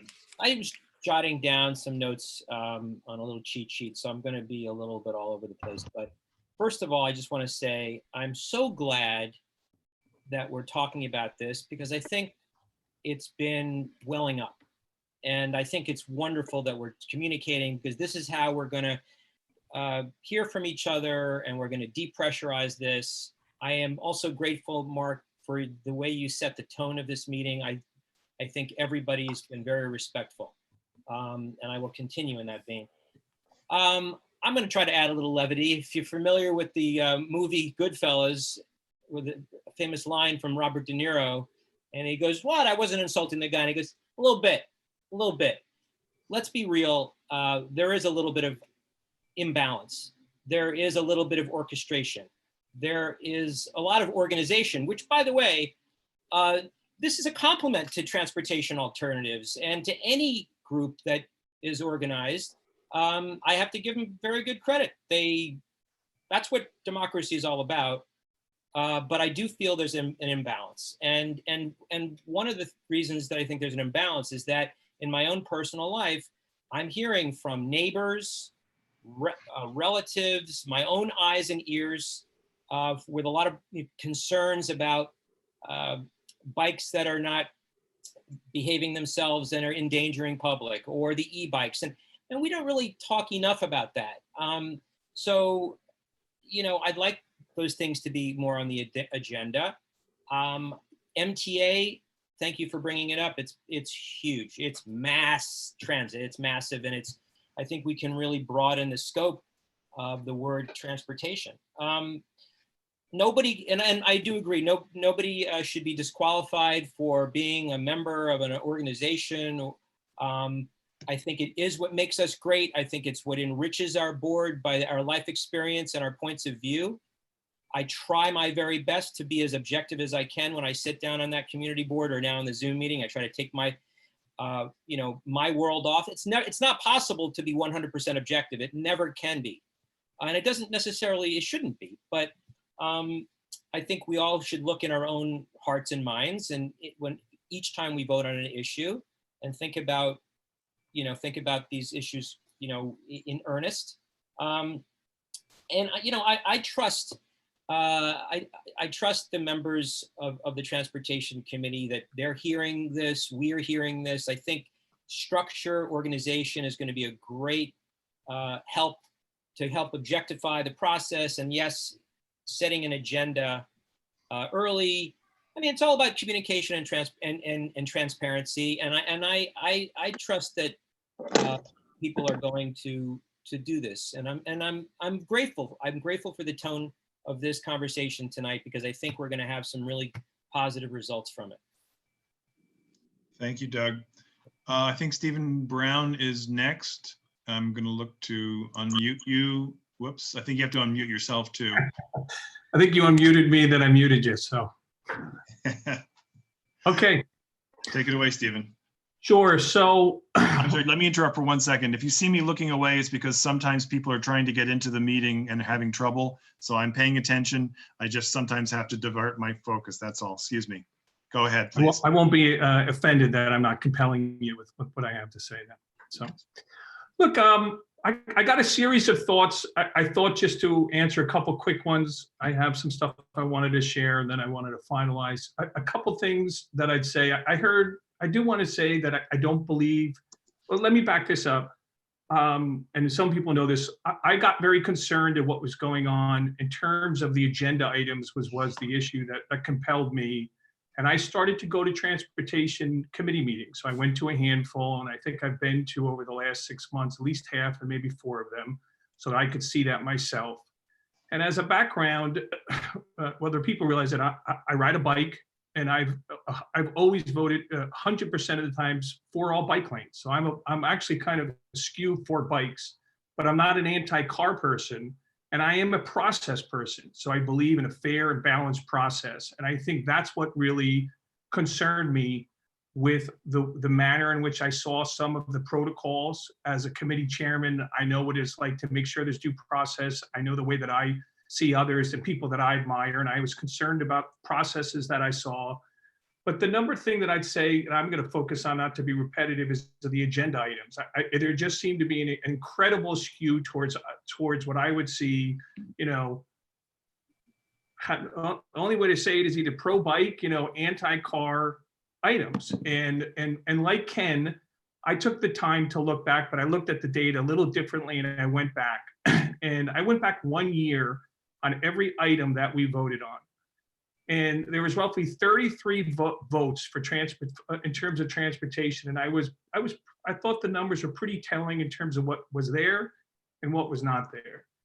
So more than 20 times, which is in the 60%, we were voting on something that was either viewed as pro-bike or anti-car. Well, so that's virtually 60% of the votes that we did as a committee was around one of those two issues. But to be more specific, we voted 14 times on something that would directly have a parking spot, minimum of 1 parking spot gone. And 11 times, which is 33% of the time we voted, we were voting to remove a parking spot. One of those was 800 times, and other times was 1 time. I think that's a pretty telling number. And I think what makes people sort of say why we keep bringing up transportation alternatives, and people who don't know, and I think the majority is, if you read our transportation mission, our mission is to reclaim New York City streets from automobiles. That is the first thing they say. So I think that's pretty staggering. I also know that we voted to remove more automobiles this year than since I've been here for 9 years. And I happen to ask, and I'm not going to say a name, but I asked, and I think in the history, I mean, I don't think I've seen this many votes. So I think that's what people, it's sort of, I'm a Judge Judy fan. When something smells wrong, it just feels wrong. And I just said, when you're voting that many times on these things, you say, what is going on? So that's why I went. But I think the numbers are pretty staggering. I think it's also interesting what we didn't vote on. So in the last year, we voted on an issue for mass transit once, one single time. It was for the M11 bus. We've never voted on another topic. 100% of the resolutions have been about pro-bike, and all of the big issues have been about bike versus cars. So I just wanted to start out what I think is very factually speaking. Those are staggering numbers to me, and it makes me very uncomfortable. I'm a pro-biker and ride a bike every day, but I think that when you hear other people say it doesn't feel right, that's what drives me to feel very uncomfortable. The other thing I would sort of point out is just to clarify, I don't think this is a minority, so I want to defend the 10 people who signed, because I was one of the people that saw the letter and said, I agree with the letter, and I'm going to express myself differently. I happen to know another 10 people that did so, and many, I'm not going to say names, but are doing so here. And I believe that this was opened up to the board, and I'd like to end this, Mark, to wonder if it could be. I think a majority of the people on our board feel uncomfortable with the direction. I certainly know the majority of the public people I speak to, and if you look on the boards, feel very uncomfortable with what's been going on. But I think if you asked the majority of the committee members, and I'm not going to be specific about this, just what are your thoughts about the direction and the agendas and what's been coming out of transportation? Based on all my conversations, I'm pretty confident that would be the majority. And I'm wondering if that could be facilitated. I don't think it's a minority. I don't think it's 10 people. I think 10 people got together because of all the conversations that they had and felt they needed to act. So I don't think that's correct, so I want to defend them. The other thing is, I just want to be clear, factually speaking, because I think this is how things happen, that we sort of talk about something that's not being said. Factually speaking, nobody says that somebody should not be part of an organization and on a committee. I think the issue that's brought up is if a co-chair should be. So we keep saying they should be able to do what they want. Nobody's saying that, or I don't think so. I think everyone is allowed to have whatever opinion they want. It's more, should they be in a leadership position? And I'm going to leave it at that, but I think that's the overall question. But for me, when I think you look at an agenda, I'll look at the last 30, 60 days, which sort of solidifies a little bit of my passion. In the midst of what is a pandemic and all of these issues, I always say, you have what's being talked about, what's not being talked about. I'm surprised that the first resolution that goes forward with all the problems with mass transportation, with all of the disease that's going on, is a resolution about expanding bikes. I mean, I just think that's an unusual thing. I would think that we would be talking about safety for the people in mass transportation, safety for the workers. How can we help people? It just seemed weird to me that our first resolution was to expand biking. And I just think that's unusual. And again, I always go back, I love Judge Judy. Smells weird, looks weird. So I think that's the perceptions of why a lot of people feel awkward about what's going on. And again, the data that I showed, I think is fairly overwhelming. When you're voting that many times about a topic that aligns with the mission, I'm uncomfortable with that. So I'm going to leave it because I think other people are going to speak, but I do have a question for you, Mark. And I will say one thing, Mark, I feel bad for you because I think you're put in a really bad situation. It's just sort of, there's a no-win situation, and I think everyone is fair and honest on here, but there's sort of a judgment call. And my question to you is there a process that this can be more of a democratic process and not put on you? Can we open this up to all board members to either vote or give you input or something? Because I feel that the onus is put on you and it's a difficult situation. And that's how I'd end mine. But I do want to say that I do believe very strongly that the majority of the board members feel this way and the majority of the community feels this way. But I'll hand it back to you and then this part of it, which is there a way for you to take more information to do so? Because I think it's a tough situation that you're in. Since we're gonna, let me just do a couple of housekeeping things here. It's 8:05. We do have an additional agenda. I do see additional hands, and so I'm going to call on those hands. Stephen asked me a question. It may not be obvious, but I take a lot of advice on all of the issues that we're talking about, and I take it confidentially because, for better or worse, the decision has to be mine, and I own that. But I try not to make those decisions based only on how I feel about this or that. So with respect to everything that I've done, I've taken advice from those people that I thought I should hear from. And I've endeavored to do that from folks, not just the folks. There's an old friend of mine who talks about you get the advice you ask for by choosing the person you talk to. Over a beer someday, I'll tell you more about that. But there is something to that, and so I purposefully try to talk to folks who I suspect will have a different point of view. I have done that. I will continue to do that, and I think it is only fair that if I want to keep relying on these people, that I don't identify them, so that if you're upset with a decision, the only place you go with that is me, and I own that, and that's where this has to be. If the bylaws change, the bylaws change. I would not personally be in favor of it because there's too much that can gum up a works, and then you'd end up with decisions not being made or in deadlock and so forth. But that's for another day. And while I have the floor for just 1 second, I will say this about my process, to the extent that Stephen just raised it. I'm not terribly interested in the issue of whether it's a minority or a majority of the board that has raised a concern about whether the process is fair.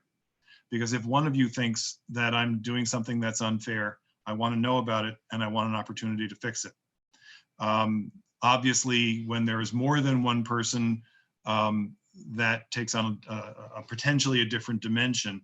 But, and so, I will not stop anybody from commenting on anything other than my observation that it's now 8:08 p.m.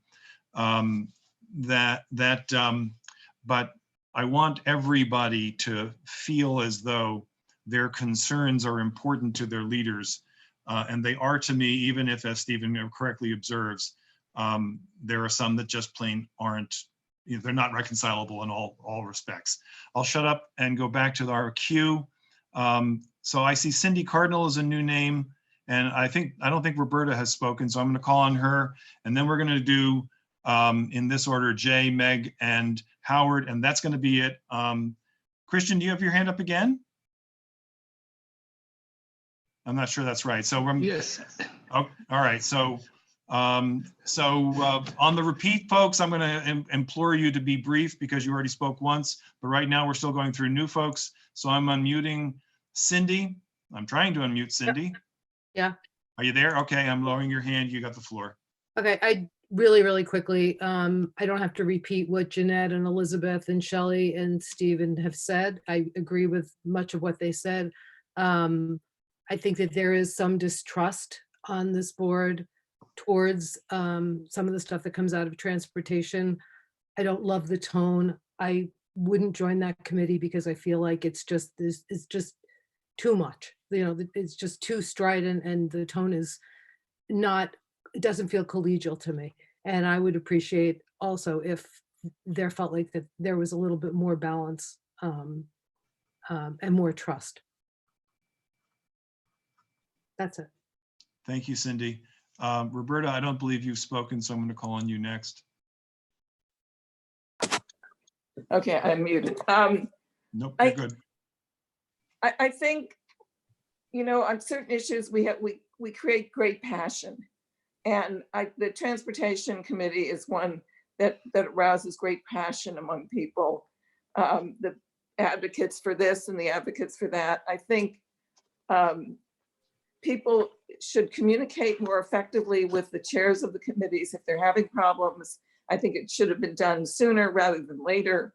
Howard knows that I've told him on several occasions that I thought a resolution should have been changed. He chose to write it the way he wanted to. It wasn't my prerogative to write it. I think we're facing some very serious issues right now with the lockdown. I think it's going to, whether everyone goes back to work right away, it's not going to happen. There's still going to be a whole bunch of us that are going to need to stay sheltered in place. So the transportation, the public transportation, the MTA, the buses, the subways are going to be critical to get everybody back to work. And I think that maybe at the next transportation meeting, there'd be a big, serious look at that. I also think with the warm weather coming, the parks are already overcrowded. I had to leave Riverside Park on Sunday because there were people that were not social distancing that didn't have masks. And I, as a senior citizen with compromised immune system, felt that I couldn't be there. So I think, it may be that we can open some streets at different times of the day so people can walk on the street rather than on the sidewalk, especially as young families are going to want to be outside. That being said, I really feel that writing a letter to the board is not the best way. This should have been done in increments with discussion with Meg and with Howard and with Mark, who I know are always accessible and available. Thank you, Roberta. I think that's all the new speakers. So I'm going to go, let me see, I'm going to go in this order. I see, actually, Ken has his hand up on the screen, but not on the queue. You do have your hand up. All right, so I'm going to go to Christian, and then Ken, and then Jay, and then Meg, and then Howard, and I think we're done. So, Doug, okay. All right, so we're now in the repeats. So I've not put a time limit on anybody in this discussion. That's how we got to 8:12. But I'm gonna really ask you to please be concise now, except for Howard and Meg, who haven't had the opportunity to speak. And I thought it appropriate that, that they have the last word on this before I have the last word on this. So Christian, you're up next. I think you're unmuted. Go ahead. Yes, okay. I just wanted to add that I hope that nobody feels that if they have an issue they wanted to bring to an agenda, that they're not being heard. I mean, the chairs do set agendas, of committees that set agendas, but they cannot put something on the agenda that somebody doesn't bring to their attention. So if you do have an issue that you feel passionate about, you have to bring it to the chair attention so they can be added to an agenda. Now, if someone doesn't, if the chair doesn't want to put your issue on the agenda, it may be worth discussing that, let's say at the steering committee, or you can bring it up to the chair's attention to discuss it with him. Thank you. Yes, I want to know about that. So where was I? I think I have Jay next, then, no, Ken, I'm sorry. Ken, then Jay, then Meg, then Howard. I think that's what I said, right? Or close enough. Ken, you're on. Quickly, Okay. please. Yes, I think a lot of the reason that this is so controversial and the agenda items on the committee are so controversial is because what we're putting forward is potentially upsetting the status quo, and change is always difficult. What we're talking about, and this is happening not just in our board, but in boards all over the city, but particularly in Manhattan, is we're talking about rethinking how we use our streets. And that's a huge issue in our city. If you disagree with what's put forward and you want to vote for the status quo, you can do so at full board. And we've seen that by and large, about 15% vote for the status quo. If you want to put forward an agenda item that says, I like the status quo, I'm sure Howard and Meg would entertain it. But this is the reason this is so controversial and why we get letters like this is that we are potentially upsetting the status quo. Thank you, Ken. I'm going to call on Jay, and I see Doug's hand in the hands raised on the screen, but not on the queue. So I'm going to put him before Meg and then Howard, and then that's really it. Okay. So Jay, I think you're unmuted. Yep. So this is your second shot. So please be I judicious.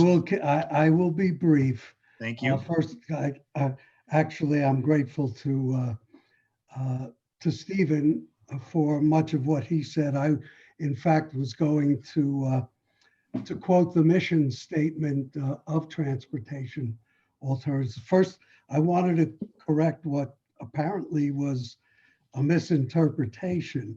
I think I led off what I said earlier by saying that membership in various advocacy organizations is in fact not disqualifying and should not be disqualifying, but that it should be a factor, I think it was as Stephen said, in determining the direction of policy and whether or not someone who is a member can objectively determine that policy.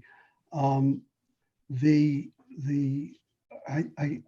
think it's disingenuous to not acknowledge that the situation with bicycle versus automobile issues and the articulated mission of transportation is not a fairly unique issue.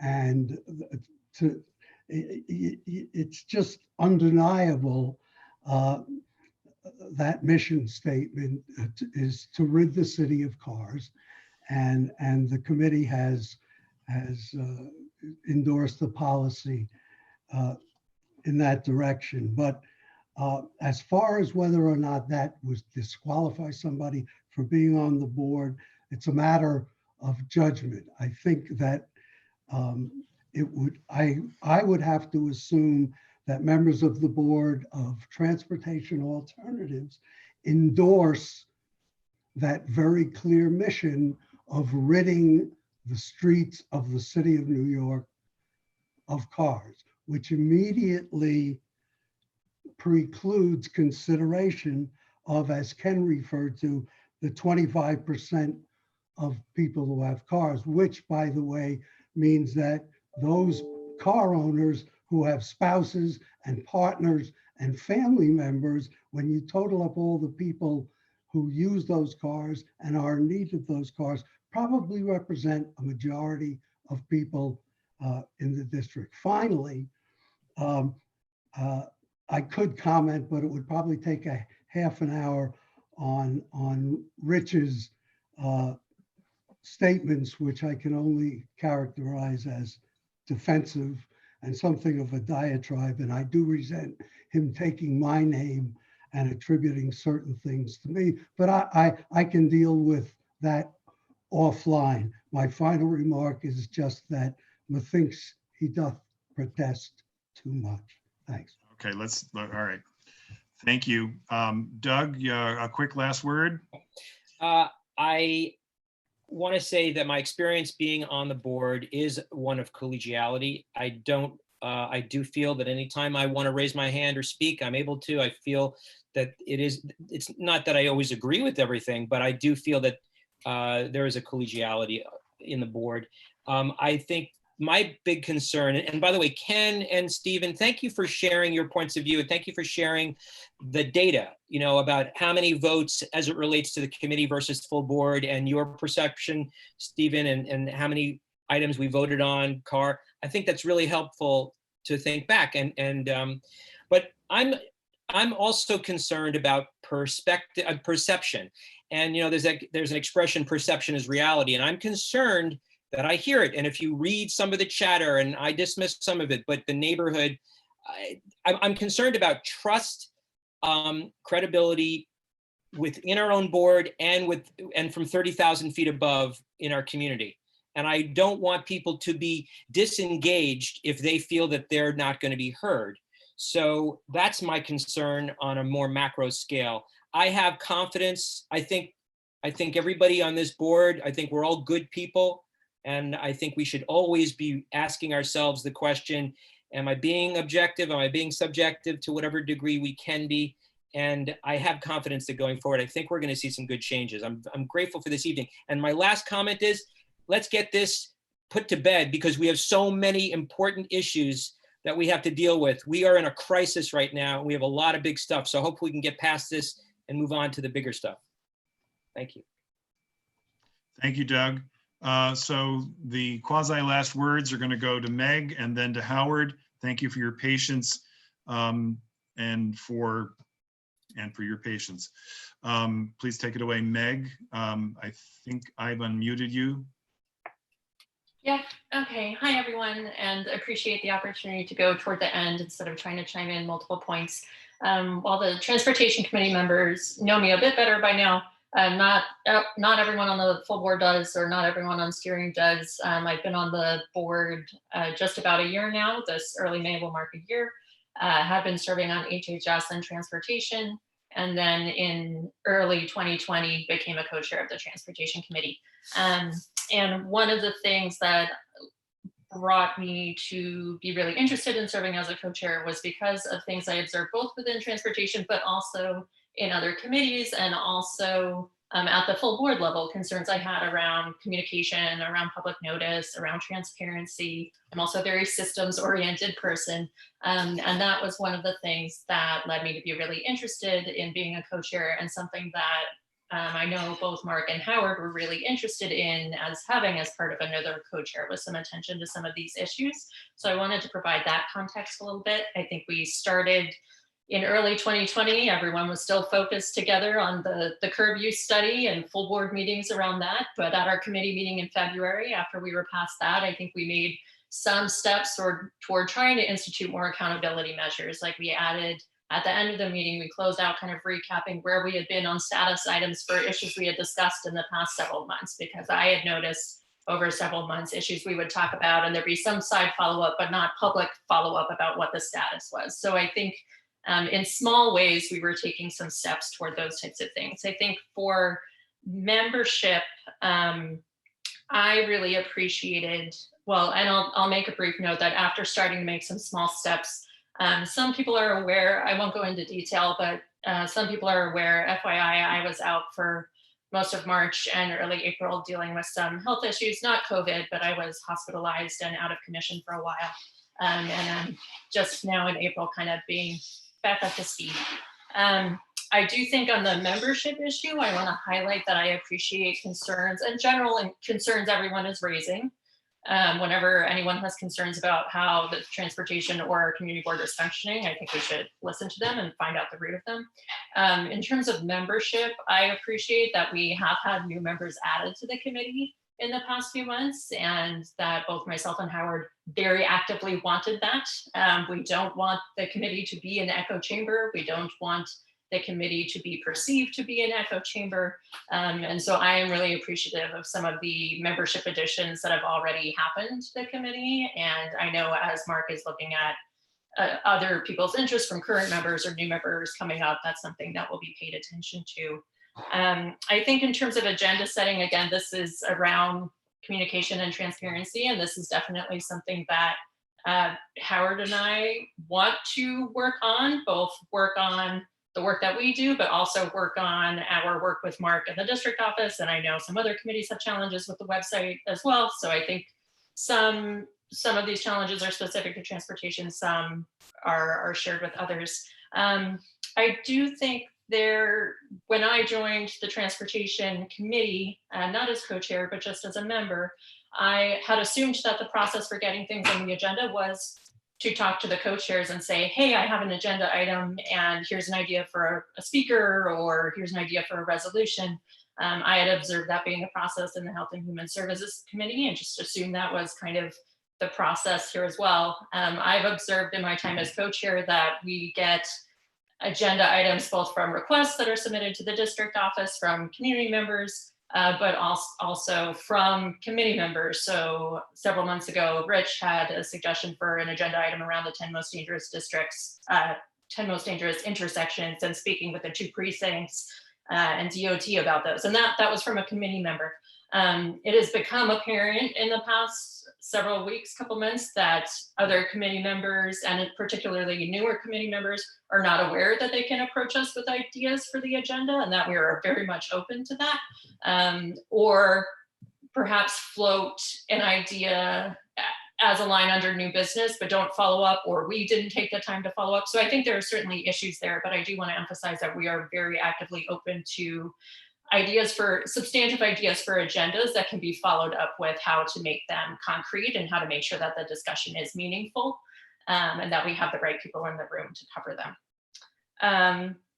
I have one or two other quick points. I'll make, two more quick points around membership and agenda items and inclusivity of perspectives. I also want to note, and Howard was aware I was doing this in late February, early March. I actually started reaching out to different committee members. I couldn't get to all, but started reaching out to committee members to try to schedule some one-on-one conversations with folks to better understand different ideas they had for the committee, any frustrations they had as a committee member. Because our committee meetings are a month apart, it's important to do some follow-up in between. And I very purposefully did not reach out to all the pro bike lane folks or all the pro car folks or something like that. You know, I had coffee with Ken, and then I had 3 other coffees scheduled with Barbara Adler and Andrew Albert and Rich Robbins, all of which unfortunately were postponed because of my illness and so forth. And there were other committee members I had yet to reach out to and couldn't because I was then ill. But that was something that, you know, I had mentioned to Howard and Mark that I really wanted to do, and both were very encouraging of wanting to get that feedback from other committee members of how we can improve the committee. So I share these insights because I think sometimes, and the letter shows this, there's an assumption of intentionality or an assumption of nefarious sneaking things in or not wanting to change. And I think there are real needs for improvement, but I also think there's a willingness to improve and collaborate together.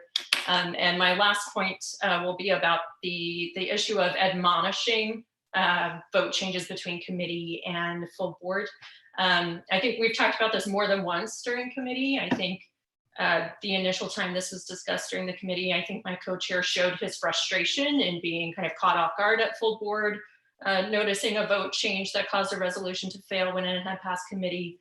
And I think perhaps his frustration kind of overshadowed his true concern, which was that he wanted inputs and concerns to be voiced at the committee level so the resolutions could be the best they could be and we could work out any case before full board. I spoke to this issue again at our February committee meeting. It's in my points are documented in the minutes, but it says very clearly that we recognize it is the right of everyone to change their vote between a committee meeting and a full board meeting. It is the right of everyone. People's thoughts evolve. They may hear something or new information. They may be persuaded. We need to leave space for that. But at the same time, we hope that they will feel comfortable voicing any concerns or questions that they have during the committee so we can really improve the work of the committee itself and reduce the back and forth and repeat work on resolutions.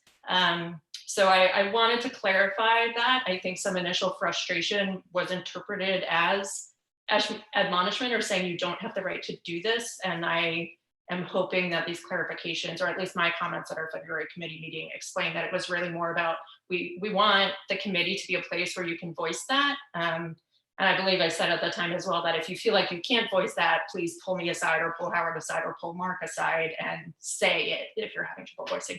That was super long-winded, as I want to do. I will pause. Thank you, Meg and Howard. I'm lowering your hand. I think you're already unmuted. Take it away. Well, I'll be brief. Conventionally, there's an advantage to going last. Actually, there's a disadvantage. Everything's been said already. I just want to say I agree with so much of what was said tonight and so much of what was said in the letter. I don't know what motivated the letter, but a lot of what was in there, I agree with. There is a problem with the way the agendas are put together. There's no hidden, mysterious process. The way I do it is very informal. I listen to committee members who have items for the agenda and put them on. it's not an ideal process. And my big hope is what comes out of this is a better process, a process that is more formal and that encourages more people to speak up. But Christian said this very well. If you don't speak up, your item can't get on the agenda.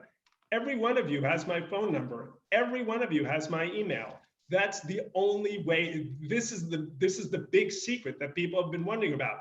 The way you get an item on the agenda is by emailing or calling me or Meg. That's it. And if you don't, and the agenda is not balanced, if your items aren't on there, it's because you didn't speak up. You have to speak. You get there's a saying, you get the government you show up for. You have to.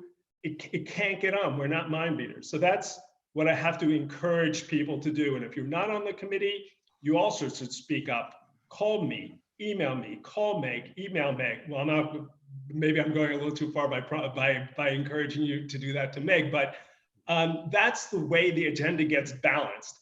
If only people who have a particular item that they want to regularly see put it on the agenda, it's not going to be balanced. That's the way we get balance. So again, I'm emphasizing what a lot of people, including Meg and Christian, said, we have to speak up. And my hope is what comes out of this process is that we have a better way of coming up with the agenda, a better way of having clear guidelines as to when and how things get on it, a better way for disseminating the resolutions. And that's my goal. And the last thing I'm going to say is that to the extent anyone feels a particular view is not being represented, it's the same point. They have to speak up. I really cherish alternative views. The only way we do our job well is by hearing alternative views and addressing them. Sometimes they win the day, and sometimes they just help us hone what we're doing better. But again, people have to speak up, and that's the only way we're going to do our job well. So again, my goal is two things to come out of this. One, people speak up. Again, you all have my contact information. And two, we as a community board come up with a better process for doing this so that it's more transparent and everyone has more comfort that it's fair. The mysterious process that people alluded to, which is essentially me just getting emails, informal emails from people and putting together agenda, I think that needs to go by the wayside, and that we need a better process. And I think that would go a long way to making people more comfortable. And again, I hope we can, this is the beginning of a process that enables us to all feel more comfortable about it. That's it. Thank you all. This is obviously not the easiest discussion we've ever had, and I appreciate everybody's patience and endurance and your candor. It shows a commitment to our board, and it shows a commitment to our community that is important. And I know I'm speaking in platitudes, but they are authentically and seriously meant. Let me just try to encapsulate a few things.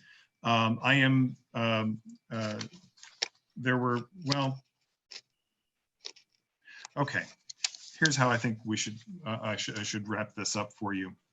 The first question is, am I going to make changes in committee leadership? The answer is not at this time.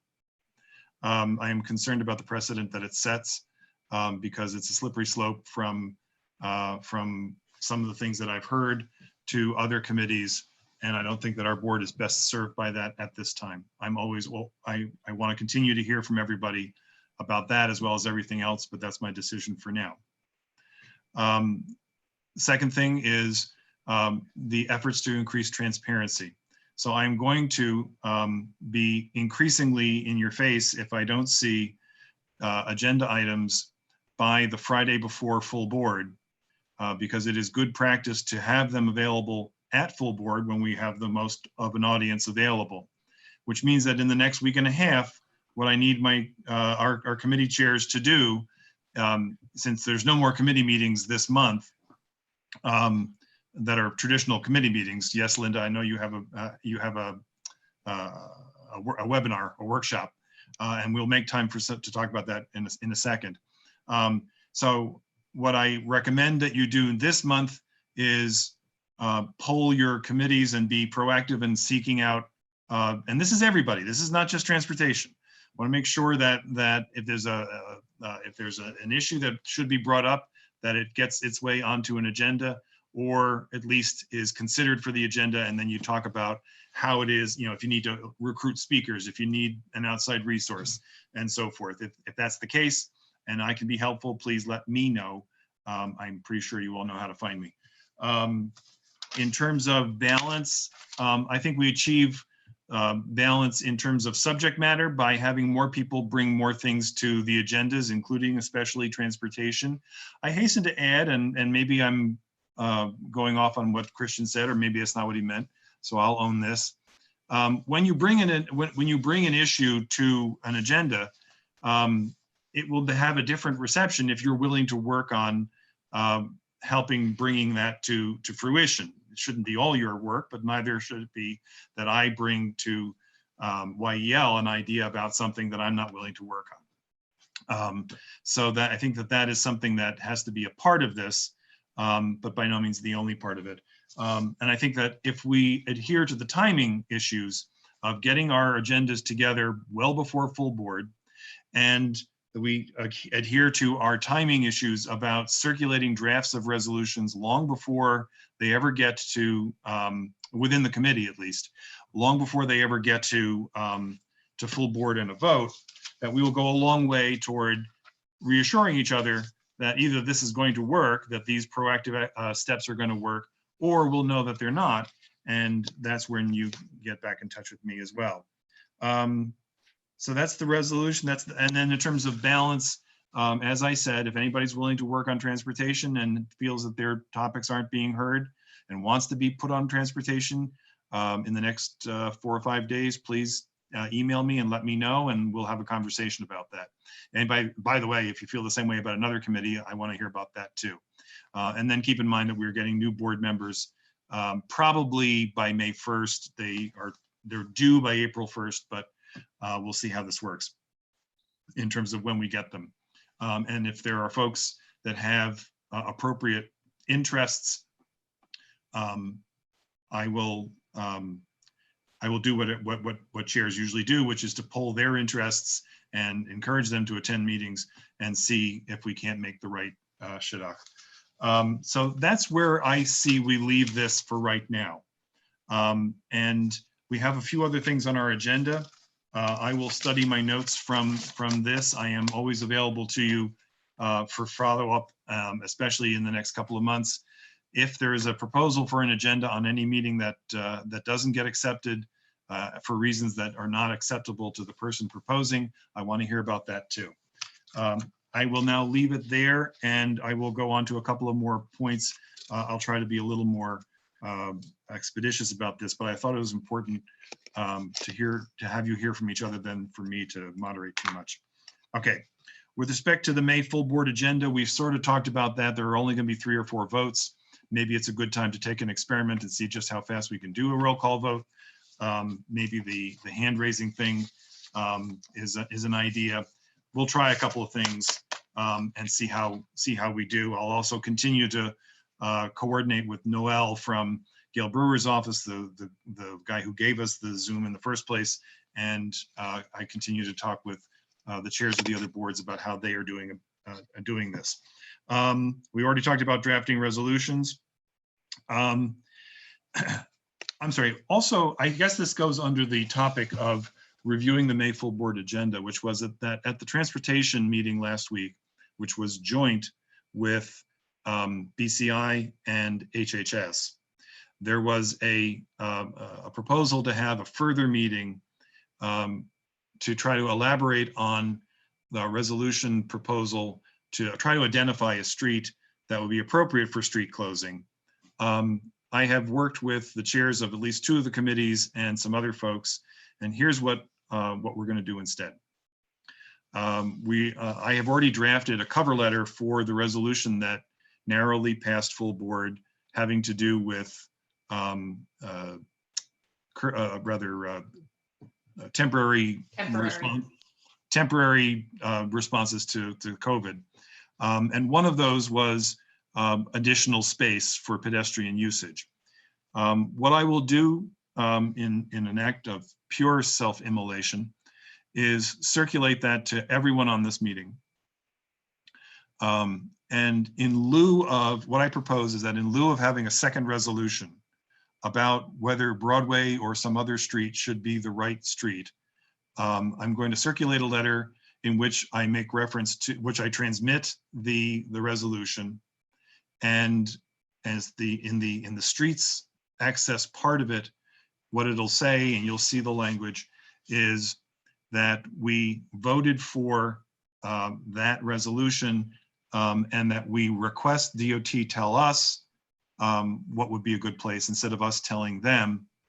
And the letter will identify the standards by which we want that to be measured, which include the priorities that were articulated at that meeting, which were, I don't have it in front, maybe I do have it in front of me, but essentially in brief, they were criteria that start with ambulances need to get through, food and other business deliveries need to get through, both to restock the store and then to make deliveries to residential buildings.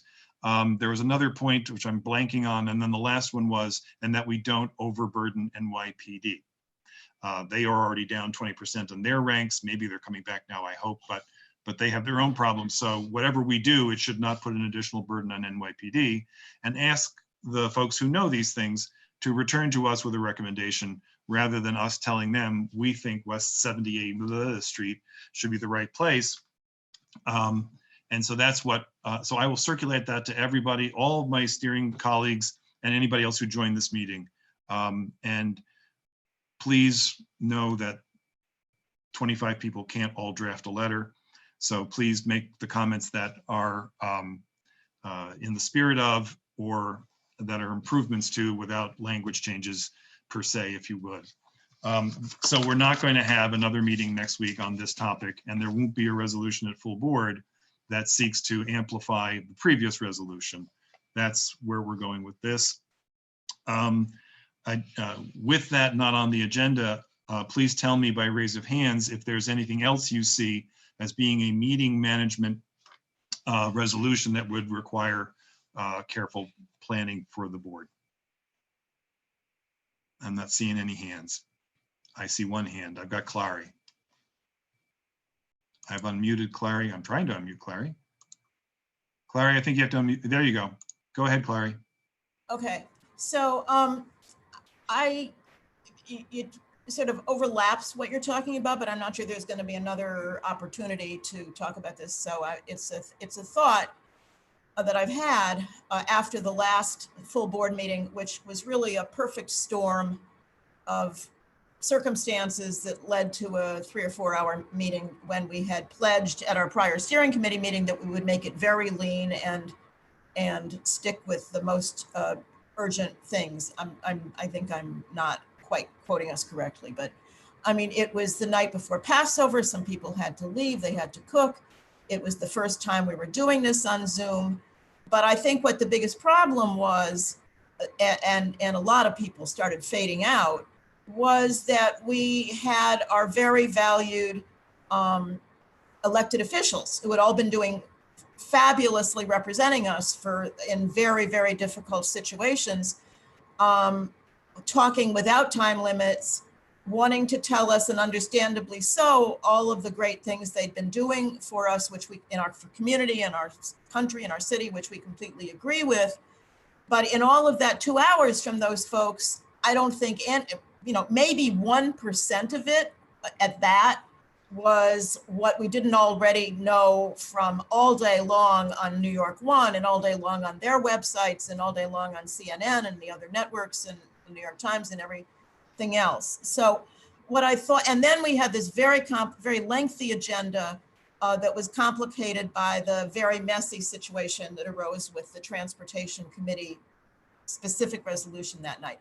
Anyway, what I was thinking, although it's probably a lot less important for our next full board meeting, is could we really stick with the essentials first and have the business session before we have the electeds and the public session, so that people who want to vote on, what we specifically have to vote on, can do it, and then have a less, well, you get the idea. I do. And it was my attempt to adhere to the expression of the way in which the meeting went. One of the reasons the meeting went so long is that we had reports from CBOs that were trying to address one aspect or another of the virus crisis. And I fully admit that I had too many of them because I didn't anticipate the number or length of elected officials who, when they don't have to travel from meeting to meeting, can do as I'm doing, sit at a desk and attend as many meetings as Gail Brewer manages to make every night when she's going by car. So of course we have a shorter agenda this month, and I'll do better about that.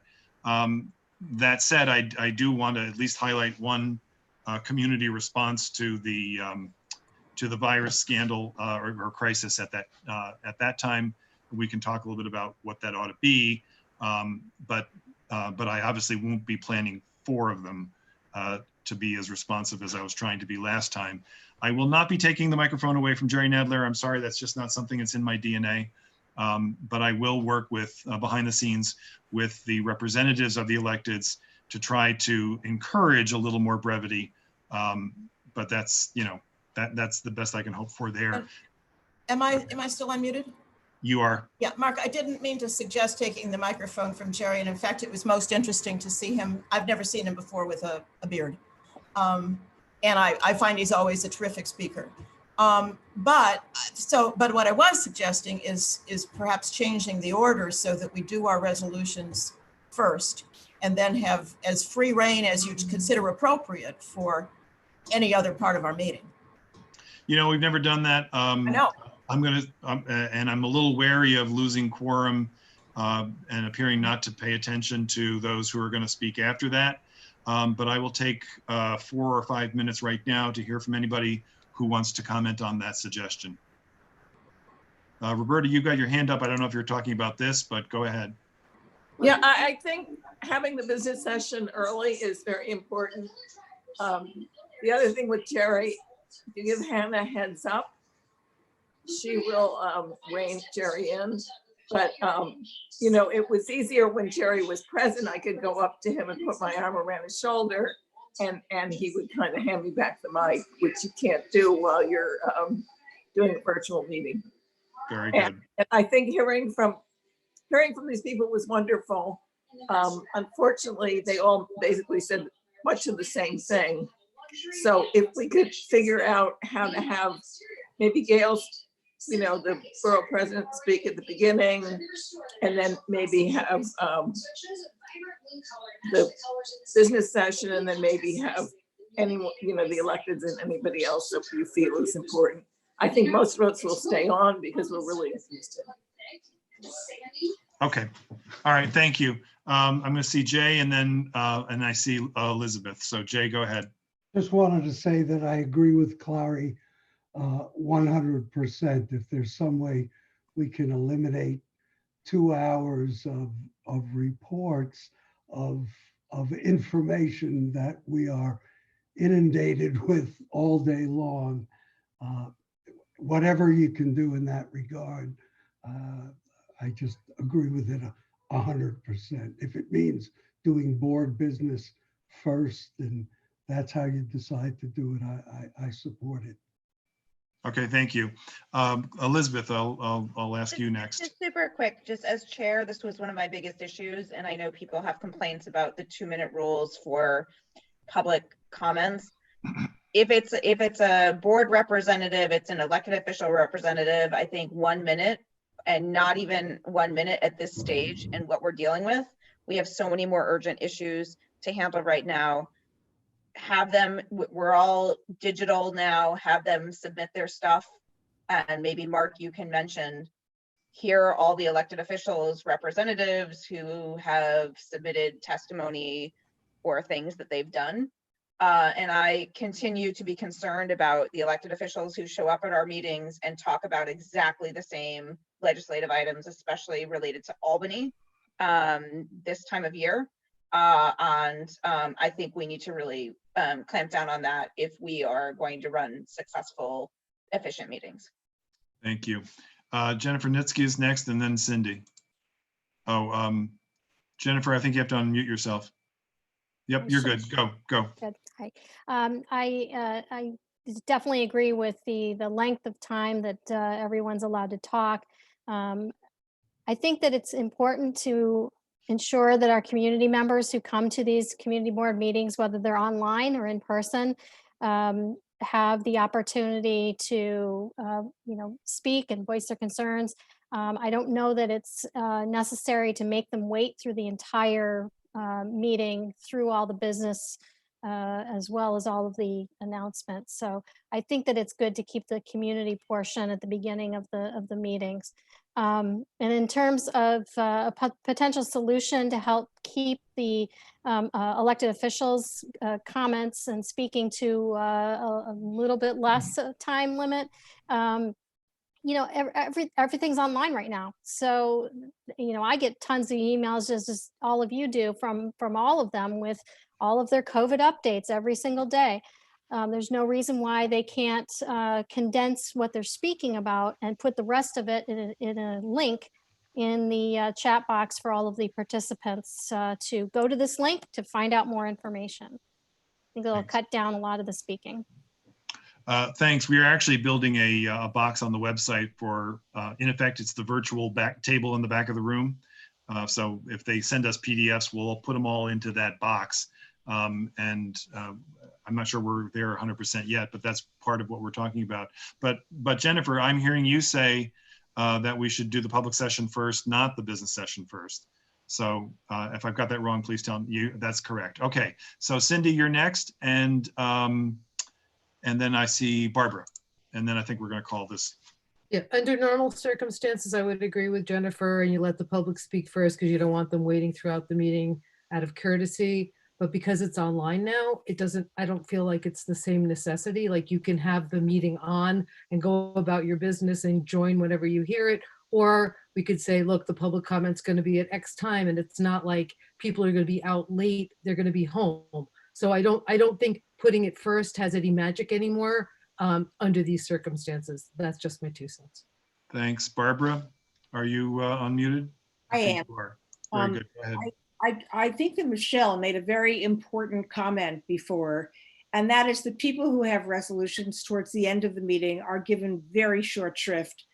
Half of the board sometimes has left, and people don't really care. They're not focused on any of the details. And I think this is a major issue. And when you have a public session that goes on for 2+ hours, I just think that having the business session first would be very advantageous.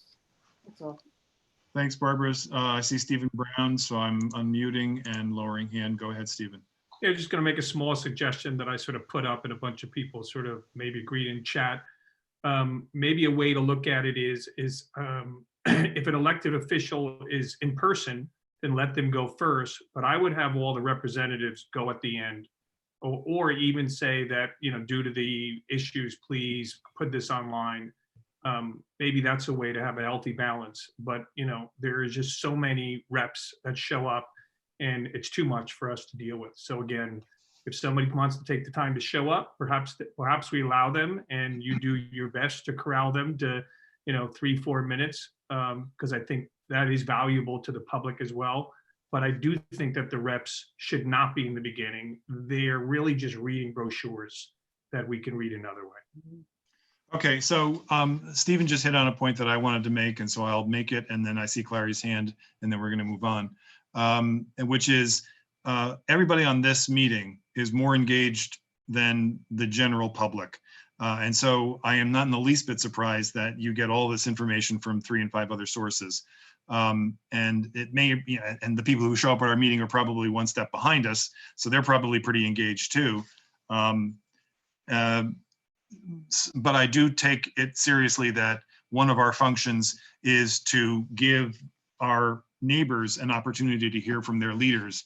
And there's only so much I can do to Elizabeth had a very, if I remember correctly, and I'm sorry to put you on the spot, but Elizabeth used to sort of somewhat openly encourage our elected officials to please talk about issues that relate to our district, as opposed to things that are generally happening in Albany or in Washington. If I had my way, the words Or just things that are happening in the neighborhood.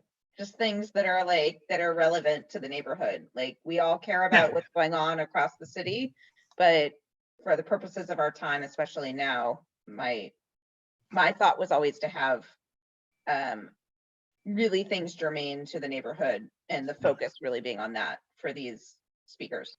Yeah, I'll share with you that I'm on a weekly call on Wednesday nights with Congressman Espaillat, the heads of the 4 hospitals that are in his district, which are Presbyterian, Mount Sinai, Montefiore, and Harlem/H&C, H&H rather. And Chuck Schumer joined the meeting last month, and I absolutely love listening to him. But his whole presentation was about how to negotiate a bill in Congress, not about what's going on the ground down here. And so I will try to find a way to bring Elizabeth's good ideas about focus to that conversation. I don't know that I'll cut off completely the reports by staffers, because we need them, but bringing them back to the reservation is important. And so I'm willing to give this a try, to move the business session up and have the public session follow it, especially since it's such a short business session. Let's give it a try and see how it works. Please, after the full board meeting, let me have your thoughts about how that all worked out. I will, Clara, you still have your hand up, I'm sorry. Oh, yeah, and I must say, I was not only pleased that I got some traction from my suggestion, but it seems a moment ago to have been adopted by Mark, so there's probably not much more to say. So maybe, I was gonna say, maybe you don't want to look victory in the mouth. Let's not seize defeat from the jaws of victory here, but I think I want to go back just really quickly to something I said when I spoke earlier, which is that things are changing all the time. Our last meeting was a perfect storm that made it last so long.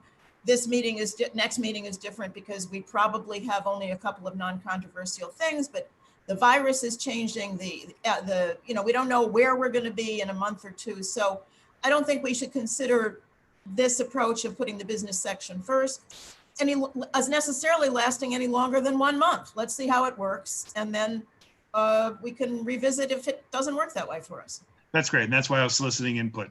Okay, so now I'm going to pick your brains. Oh, Christian, I'm sorry. Did you want to in on this? Shelley. Actually, I wanted to point out that Shelley wanted to talk. Yeah, Shelley, you're not, I'm sorry, Christian, hold on. Shelley, you're not showing up on the queue, so I will do a better job of scrolling through. But so Christian, go first and then Shelley, okay? Thank you.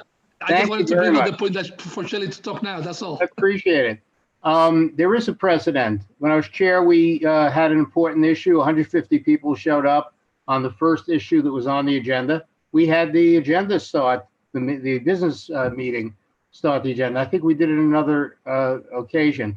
In this case, since we had the experience last month, getting the few things we have to do done, people will feel better. And I think it's, I applaud the suggestions. Great. So we're going to give it a try. So now I'm picking your brains, plural. There was a suggestion that maybe we have another one of those community forums. The other alternative is that maybe we turn the public session in our now reorganized public session into this. There have been a number of issues that I've become aware of, you probably have too, of organizations that need help. And a lot of it is around food insecurity. The three that I'm aware of that are making open appeals are Wishfish on behalf of its residents. It's not Wishfish fundraising for itself, it's Wishfish because its residents who cook for themselves can't, go out or get food and so forth. WISCA is now asking folks to, in effect, make in-kind donations of specified food products and so forth. The Lincoln Square Neighborhood Center, which is a part of Goddard Riverside, is specifically asking for non-perishable food items as well. And then there's the whole issue of NYCHA and how in the world are we going to be of service to them. The only people I know of that are making that are making food available at NYCHA is the Food Bank of New York, and I can't make heads or tails of how they're doing it because it seems like they pop up, and I'm not even sure that the folks at the pop-up location. So this week it's at Grant Houses, next week it's at the Lindenberg place and whatever. I'm not sure how they're doing that. So we need to keep brainstorming. But the idea I have is either for a forum or the public session of the full board to have one of these community forums where we invite folks to be featured speakers and invite the community to hear how can I help? That's the question people are asking. How can I help? At the risk of favoring one over another, if we cast a broad enough net and give them each 5 or 10 minutes to speak, we can at least connect them with whatever audience we can generate. What do you think about that? And whether at the full board or at a separate community forum, or is this not the right idea?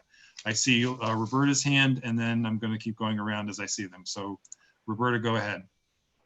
So Goddard Riverside has been doing a yeoman's job. I have a whole list of places that are giving food.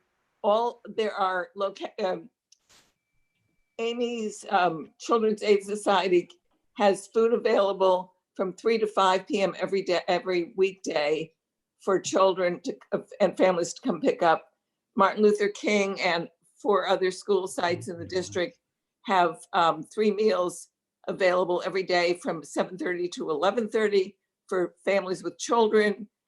You just walk in and get the food, and from 11:30 to 1:30 for adults. I can forward you the list of all the areas that need food. Yeah, Roberta, I'm sorry to interrupt, but I'm approaching, the question I'm posing is going from the opposite direction. There are folks who are trying, so you're identifying places where there is food and people can go get it, and that's great. But the issue that I'm trying to address is, and I'm sure we've all heard this from neighbors and friends, they want to be able to do something useful.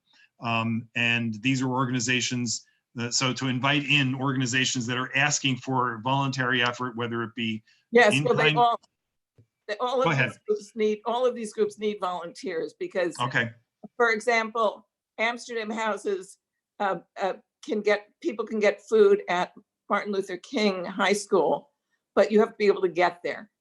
Right. So Amsterdam Houses has organized a group of people that go and they can get 19 sets of meals, and they bring them to Amsterdam Houses. So there are groups that have food, but there's not enough food, and there are not enough volunteers. So it's a two-way street. Got it. Thank you. I see Jay next. And remember, what the question being posed is, should we be doing something about this, or is this too big a lift or not the right lift? Jay, you're up. I think we should be doing something about it, Mark. I think if you start with a forum and inviting organizations, you'll be there for 2 hours again, 2.5 hours again. And there's got to be a mechanical way to disseminate this information. Obviously, the whole board, some public way, the media, to get the word out. But otherwise, it's just going to be endless. And truthfully, anybody that is determined to either give contributions or volunteer their time can go on the internet and get 15 ways to do it. So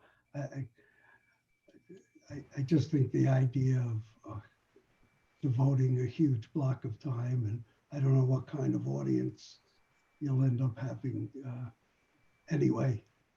So what about this? What about using our email blast to solicit from groups that could use donations of whatever kind, ask them to write up a paragraph, and then we do an email blast that includes those paragraphs. What do folks think about that? Absolutely. Absolutely. You know, that's really the way to do it. Okay. I Anybody think. anybody by a show of hands have a disagreement with our using our email blast for that purpose? Raise your hand, please, or I'm going to scroll through. Physically raise your hand. If not, you know, all right. Maybe we'll work on it in that direction then. And thank you for that guidance. I want to talk very, very briefly about the district needs statement. Obviously, the plan was to have in-person meetings, and the plan was to have the DNS be a part of everybody's agenda. Not every committee is meeting. That's a decision I leave to the chairs of those committees. But I want to put in the back of your mind that we are going to have to do a DNS. And as I think is a sentiment that's run through this meeting, I'm sorry, Seema, I see your hand. Were you commenting on this or something else? No, I was just trying to say I'm for what you said. Okay, well, I'll always unmute somebody for that. So the district needs statement, what I recommend to our committee chairs especially is that we not leave this till July 31st. And I think that this year it would be appropriate to think both short and long term, especially long term, about the crisis, the COVID crisis, and have a section in our DNS in each of the subject matter sections to the extent that it relates about lessons learned from the crisis, or what we should do better, or what the needs that were revealed by the COVID crisis were. I think that that's a way to make our document more relevant. And I think that, you know, no one thinks that this is the last time we're ever going to have one of these crises. So capturing those lessons learned and the needs that they revealed might be a good thing to do. I see Seema again, and I'm lowering the hand. No, sorry, that wasn't me. Okay. So that's just me encouraging you on that matter. Linda, do you want to say a minute, say a word, or Christian, about the BCI webinar slash forum, whatever the right word is? It's a webinar. It's really oriented toward the business community, restaurants specifically, and small retail businesses. We have a stunning group of experts, including our own Doug Kleiman and Andrew Ridgey, in addition to a top real estate and retail attorney, and we're a renowned accountant. And the whole purpose of this is to be able to offer granular information to restaurants, which ones should be applying for the newest version of the PPP that's coming up, and all the other iterations. So the idea is to really help our local businesses, and everybody, of course, is invited. We will be sending it out through the board as soon as we get that link. We have a flyer in. I sent it to you already. You have it. Oh, you are the best. Thank you. So anyway, so then that's really what it's about. The date is Thursday, the 30th of April, and it's from 12:30 to 1:30 p.m. So you all get the information. It's a Zoom webinar, and I think it's really, again, it's geared towards small businesses, and it's helpful to anyone, especially if you're a small, you know, to restaurants specifically and small retail businesses, but any small business owner is going to pick up information that will be very useful as well. Thanks, and not that one person's opinion matters that much, but I think it's brilliant that you're doing it during the day. I think that's a wise choice, and so let's see how that works for us. But that's a great thing. Anybody have any questions about that other than you know, time and place? Good. I have one more point for you, which was drilled in. Mark, will Go ahead. that be recorded and someplace in case we can't do it at that time? The answer is yes. The same way that this meeting is recorded, that one will be too. Will you let us know how to access it? That presumes I know, but yes. I thought you knew everything. You know everything. Well, or if I don't, I make it up, right? Julian knows how. Julian's raising his hand. He knows how. Good. They're Send all it to on. us. All of our meetings, including this one right now, are live streamed on our YouTube page. So if you go to YouTube and just type in CB7 Manhattan, you should be able to see them. And the If only I had webinar my will be hair done. there also. Sorry? The webinar will be there also. We're going to do it the same way. Yeah, It's the same thing as this meeting. Yeah. Great, thank you. Last point from me, and then obviously if you have anything to raise, the last point from me came directly from Aldrin Bonilla, who made it abundantly clear at Borough Board that we will not be welcome at the next Borough Board if we haven't completed our census forms personally. Obviously, I have neither the power nor the interest in saying that to you, other than we really need to be modeling good behavior on that. So I urge you, I implore you to please fill out your census if you haven't done it already. Anybody have, please use the hand raising, either physical or virtual, to raise any other issues. Otherwise, I'm going to call it a day. Paige, I see you. Are you muted? I am unmuting you now. Go ahead. Just a question. Are we having a land use meeting this month or not? Nobody got back to me from Penny or you. Thank you. We're trying to work out, so the main topic was going to be that 91st Street, and we were trying to get the plans to see if we can have an intelligent discussion about it. My understanding is that George just got the plans this afternoon. Correct. So I will try to connect with him, and we'll see if it makes sense to have a meeting.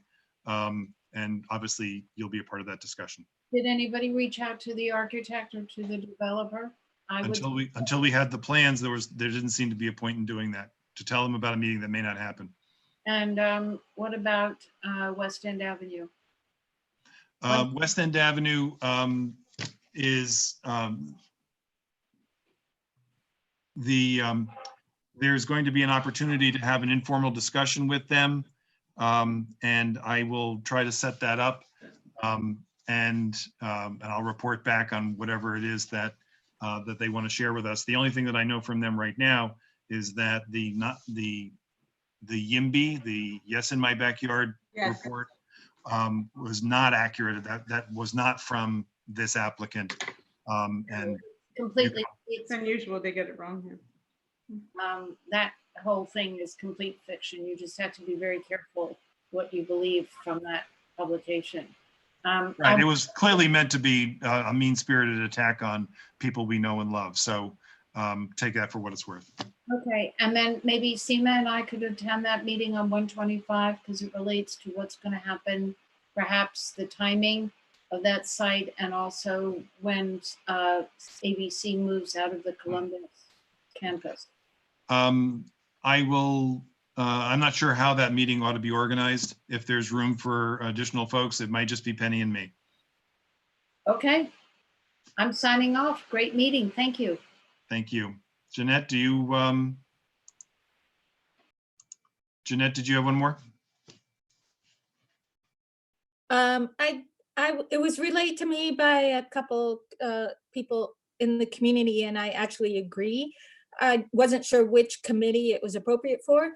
That we respect that, alternate side of the street parking has been canceled so that sanitation hasn't been cleaning the streets. But a number of community folks have been, and I notice it too, that our streets are getting quite dirty, and not just, with various things. And I was just wondering, maybe we should suggest that the streets are cleaned once a month or something, because they haven't been cleaned now in almost like 4, 5, 6 weeks or so. But I wasn't sure which committee that was. I see Shelley and Linda, so in that order. I don't know about every street, but I return early in the morning from my 6 o'clock 2-mile walk down West End and up Broadway. And the street cleaners were there.